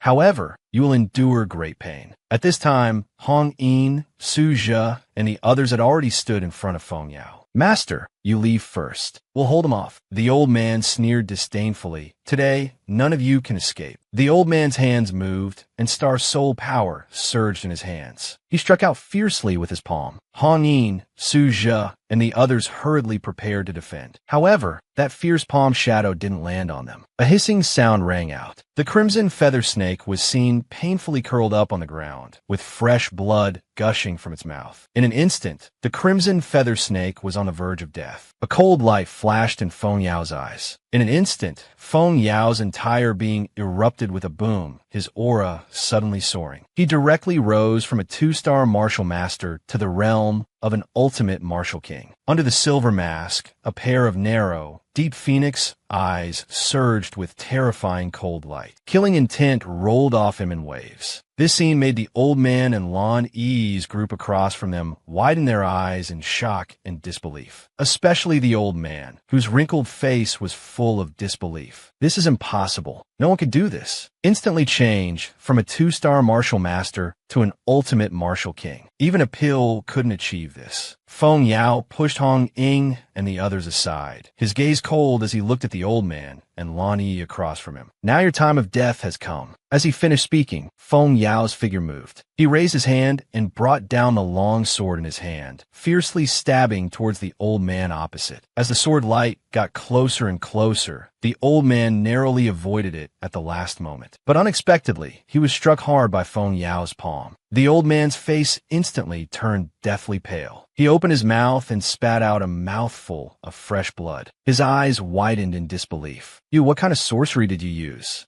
Seeing this, Feng Yao immediately launched another attack. This time the old man didn't dodge and was stabbed in the chest by Feng Yao. At this moment, the old man's turbid but sharp eyes were filled with viciousness and malice. He suddenly grabbed Feng Yao's shoulder with one hand, while the other hand tightly gripped the sword in Feng Yao's hand. His face revealed a crazy, ferocious expression. "Even if I die, I'll take you with me." As he finished speaking, his body began to rapidly inflate, like a balloon being blown up. Seeing this, Zhu Zi, Hong Ying, and the others were shocked and rushed forward. "Damn, it's self-detonation again. This luck is really terrible. Keep running into people who self-detonate." Feng Yao was both shocked and angry. A martial king's self-detonation was enough to level the entire valley. At this moment, he had no time to think. He let go of the sword, wanting to retreat from the old man's side. But the old man's dry palm was like an iron clamp, firmly gripping Feng Yao. A hint of despair appeared in Feng Yao's eyes. This time, there was really no escape. The vast power of detonation exploded in his ears, like thunder from the ninth heaven, making Feng Yao's ears ring. The old man said, "You can go reincarnate together." Ziyuan glanced at him, instantly feeling speechless. To Feng Yao's surprise, he didn't feel any pain at all. Feng Yao opened his eyes and stared in shock. He saw a tall, straight figure standing in front of him. Ziyuan's face was full of shock. At the critical moment, he actually withstood the martial king's self-destruction. The man was seen spitting out a mouthful of fresh blood. Feng Yao quickly stepped forward to support him. He looked at Feng Yao and asked, "How are you?" Feng Yao looked at him him with a complex gaze. I'm fine, the man nodded. That's good. Then his figure flashed and disappeared into Yunza Valley, like a stream of water, just as he had come before. Silent, leaving no trace. Feng Yao looked up at the miasma and clouds, gazing at where the man had disappeared. His eyes showed a thoughtful expression. Why did he save us? Ziyuan shook her head, puzzled. There shouldn't be anyone with such power in the North Rock country. Ziyuan immediately said, someone's coming. After I transfer my cultivation to you, I'll be weak for a long time. If they take advantage of the situation, we'll have no strength to resist. When Feng Yao, Hong Ying, and others saw the four people in front of them, their faces changed. Because the four people were none other than Ji Zijuan, Feng Qingyue, and two martial generals beside Ji Zijuan. Feng Qingyue looked at Feng Yao and shouted, quickly hand over the fire spirit fruit. Seeing this, Feng Yao said in a low voice, as the crown prince of North Flame Country, he must have made full preparations to get the fire spirit fruit. Hong Ying angrily said, damn it, if it weren't for the urgency and lack of antidote pills entering the valley with Wei, we wouldn't be in such a passive situation. Just then, a hand grabbed Feng Qingyue's ankle, pleading, save me. Seeing this, Feng Qingyue immediately drew her sword to stab the person. Wait, Ji Zijuan quickly shouted, looking at the dead person on the ground. Could it be Lan Yi from Tianyi City? At this moment, Feng Qingyue turned her head and shouted, Crown Prince brother, don't let them escape. Feng Yao turned his head and smiled. You've discovered us. Knowing that if they didn't run now, when would they? Just now, supported by Ziyuan's power, but waiting any longer might not be sustainable. Ji Zijuan was very hesitant. This person had vast power, and if they offended him, it would be troublesome. Feng Qingyue looked up at the hesitant Ji Zijuan and said, if we can get the 1,000-year fire spirit fruit, His Majesty will surely give you the Tianhu decree, and your position in the court will be more secure. Ji Zijuan narrowed his eyes. He knew this was when the opponent was at their weakest, so he waved his sleeve. Ji Zijuan and the two martial generals beside him quickly rushed forward. Hong Ying, seeing this, immediately turned back to block one martial general. She quickly kicked away the other martial general who tried to sneak attack. She even caught Ji Zijuan and took him hostage. Make them all back off, or I'll kill you. Hong Ying's curved blade coldly pressed against Ji Zijuan's neck. Ji Zijuan's face turned slightly pale, his expression cold and ugly. All of you back off. Hong Ying raised her hand and fed Ji Zijuan a pill. Within half an hour, you'll lose all your cultivation. Don't try any tricks. Unexpectedly, she alone could withstand the attacks of many of them without being defeated, and even captured him. Ji Zijuan had no choice but to make everyone retreat. Half an hour later, Ji Zijuan's cultivation slowly recovered. Crown Prince brother, you're awake. Feng Qingyue's face was full of worry. Ji Zijuan looked at the dying Lan Yi. Sent a message to the Lan family in Tianyi City. Tell them Lan Yi was brutally killed while trying to seize the fire spirit fruit, her body destroyed. Hearing this, Feng Qingyue's eyes flashed with killing intent. Crown Prince brother, I'll go kill Lan Yi now, then send the portraits of those people from earlier to the Lan family. Feng Yao thought he couldn't return to the Feng mansion, or Feng Qingyue and the others would discover him, and it would worry his grandfather. So he decided to go to the Ninth Prince's mansion to recover. Returning to the Ninth Prince's mansion, Ji Liyuan's face seemed excessively pale. At this time, Feng Yao took out a purple sandalwood box and handed it to Hong Ying beside him, indicating for Hong Ying to give it to Ji Liyuan. Lu Changjun, standing behind Ji Liyuan, showed a shocked expression in his eyes. The most surprised person was Ji Liyuan himself. Unexpectedly, the 1,000-year fire spirit fruit that Yao Yao risked her life to collect was actually meant for him. At this moment, Lu Changjun beside him quickly reached out to take it, saying with delight, "Thank you, princess. I heard that the master guarded the fire spirit fruit for 2 months, and after a roundabout way, it still came back." After a while, Ji Liyuan raised his head. He seemed to look at Feng Yao, the corner of his lips curling into a slight arc. "Yao Yao, you keep this fire spirit fruit. If it can be refined into a pill, the effect will be better. If 10 pills can be produced at once, then everyone can have a share." Feng Yao couldn't help but chuckle. "You think this is making candy? There's only one fire spirit fruit. If it fails, everything will be lost. But Ji Liyuan was determined to return the fire spirit fruit to her. I believe in you. Go ahead and refine it. A sense of ambition rose in Feng Yao's heart. All right, if that's the case, I'll study it carefully. A smile appeared on Ji Liyuan's face, a smile from the heart. Feng Yao looked up at Ji Liyuan in front of her, surprised that he would trust her so much. While Feng Yao was in a daze, Ji Liyuan's gentle and pleasant voice softly sounded. Yao Yao, in 2 months, we'll be married. If you have any ideas on how to decorate the bridal chamber or any requests, you can tell me. Feng Yao paused, and the air was silent for a moment. Yao Yao, if you don't want to get married, you don't need to worry. If one day you have a better place to go, I will let you go. If you have nowhere to go, you can continue to stay in the 9th Prince's mansion. This will always be your home. If one day you don't want to stay, you can tell me. I just hope you won't leave secretly. Feng Yao quickly explained, I'm not unwilling. I'm just a bit confused. In her heart, Ji Liyuan was a person worthy of respect and admiration. She didn't know if she liked him, but one thing was certain, she didn't reject him. Before Ji Liyuan came, there was a smell of blood in the air, but not this strong. You're injured. Ji Liyuan was slightly stunned, then calmly said, Yesterday,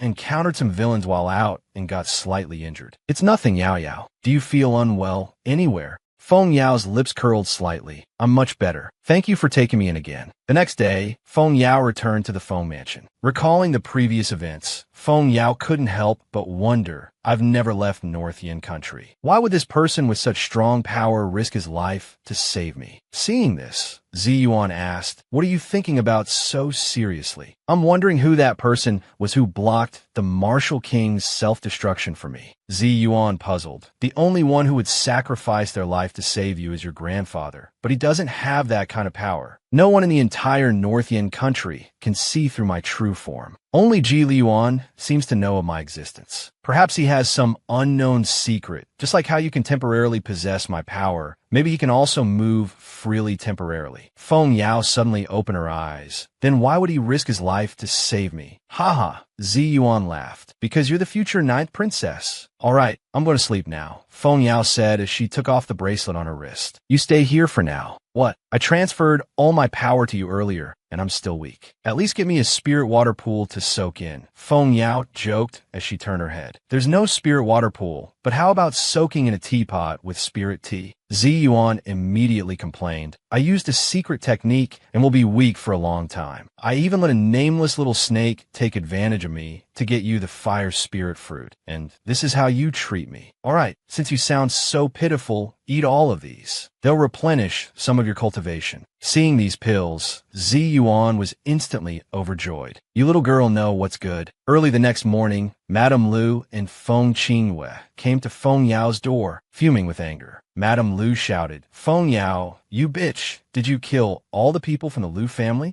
Zi Yuan thought, how come bad luck finds us again so early in the morning? Seeing this, Feng Yao walked out and quickly replied, Aunt, you call me a useless waste who can't cultivate every day. How could I possibly have that kind of ability? Lady Lu approached Feng Yao and said, that night, he told me he wanted to teach you a lesson. After that, he mysteriously disappeared along with all the guards, vanishing without a trace. Did you have something to do with it? Feng Yao replied coldly. So Aunt's nephew said he wanted to teach me a lesson, and you not only didn't stop him, but also didn't tell me. I thought you went to great lengths, even to the point of causing the death of Uncle's fiancée, to marry into the Feng family. Surely you must have had deep feelings for the Feng family. But in the end, Aunt, you're still a member of the Lu family, aren't you? Lady Lu's face instantly darkened. She raised her hand to slap Feng Yao. You worthless wretch. How dare you spout such lies? I'll tear your mouth apart. Seeing this, Feng Yao stepped back to dodge. Just then, a man's voice was heard. Stop, Feng Yuqing demanded. Feng Yao, you'd better explain everything clearly. Perfect timing, Feng Yao quickly said. Uncle, are you referring to the incident years ago when my aunt who had just married into the family suddenly took her own life? My current aunt should know that incident very well.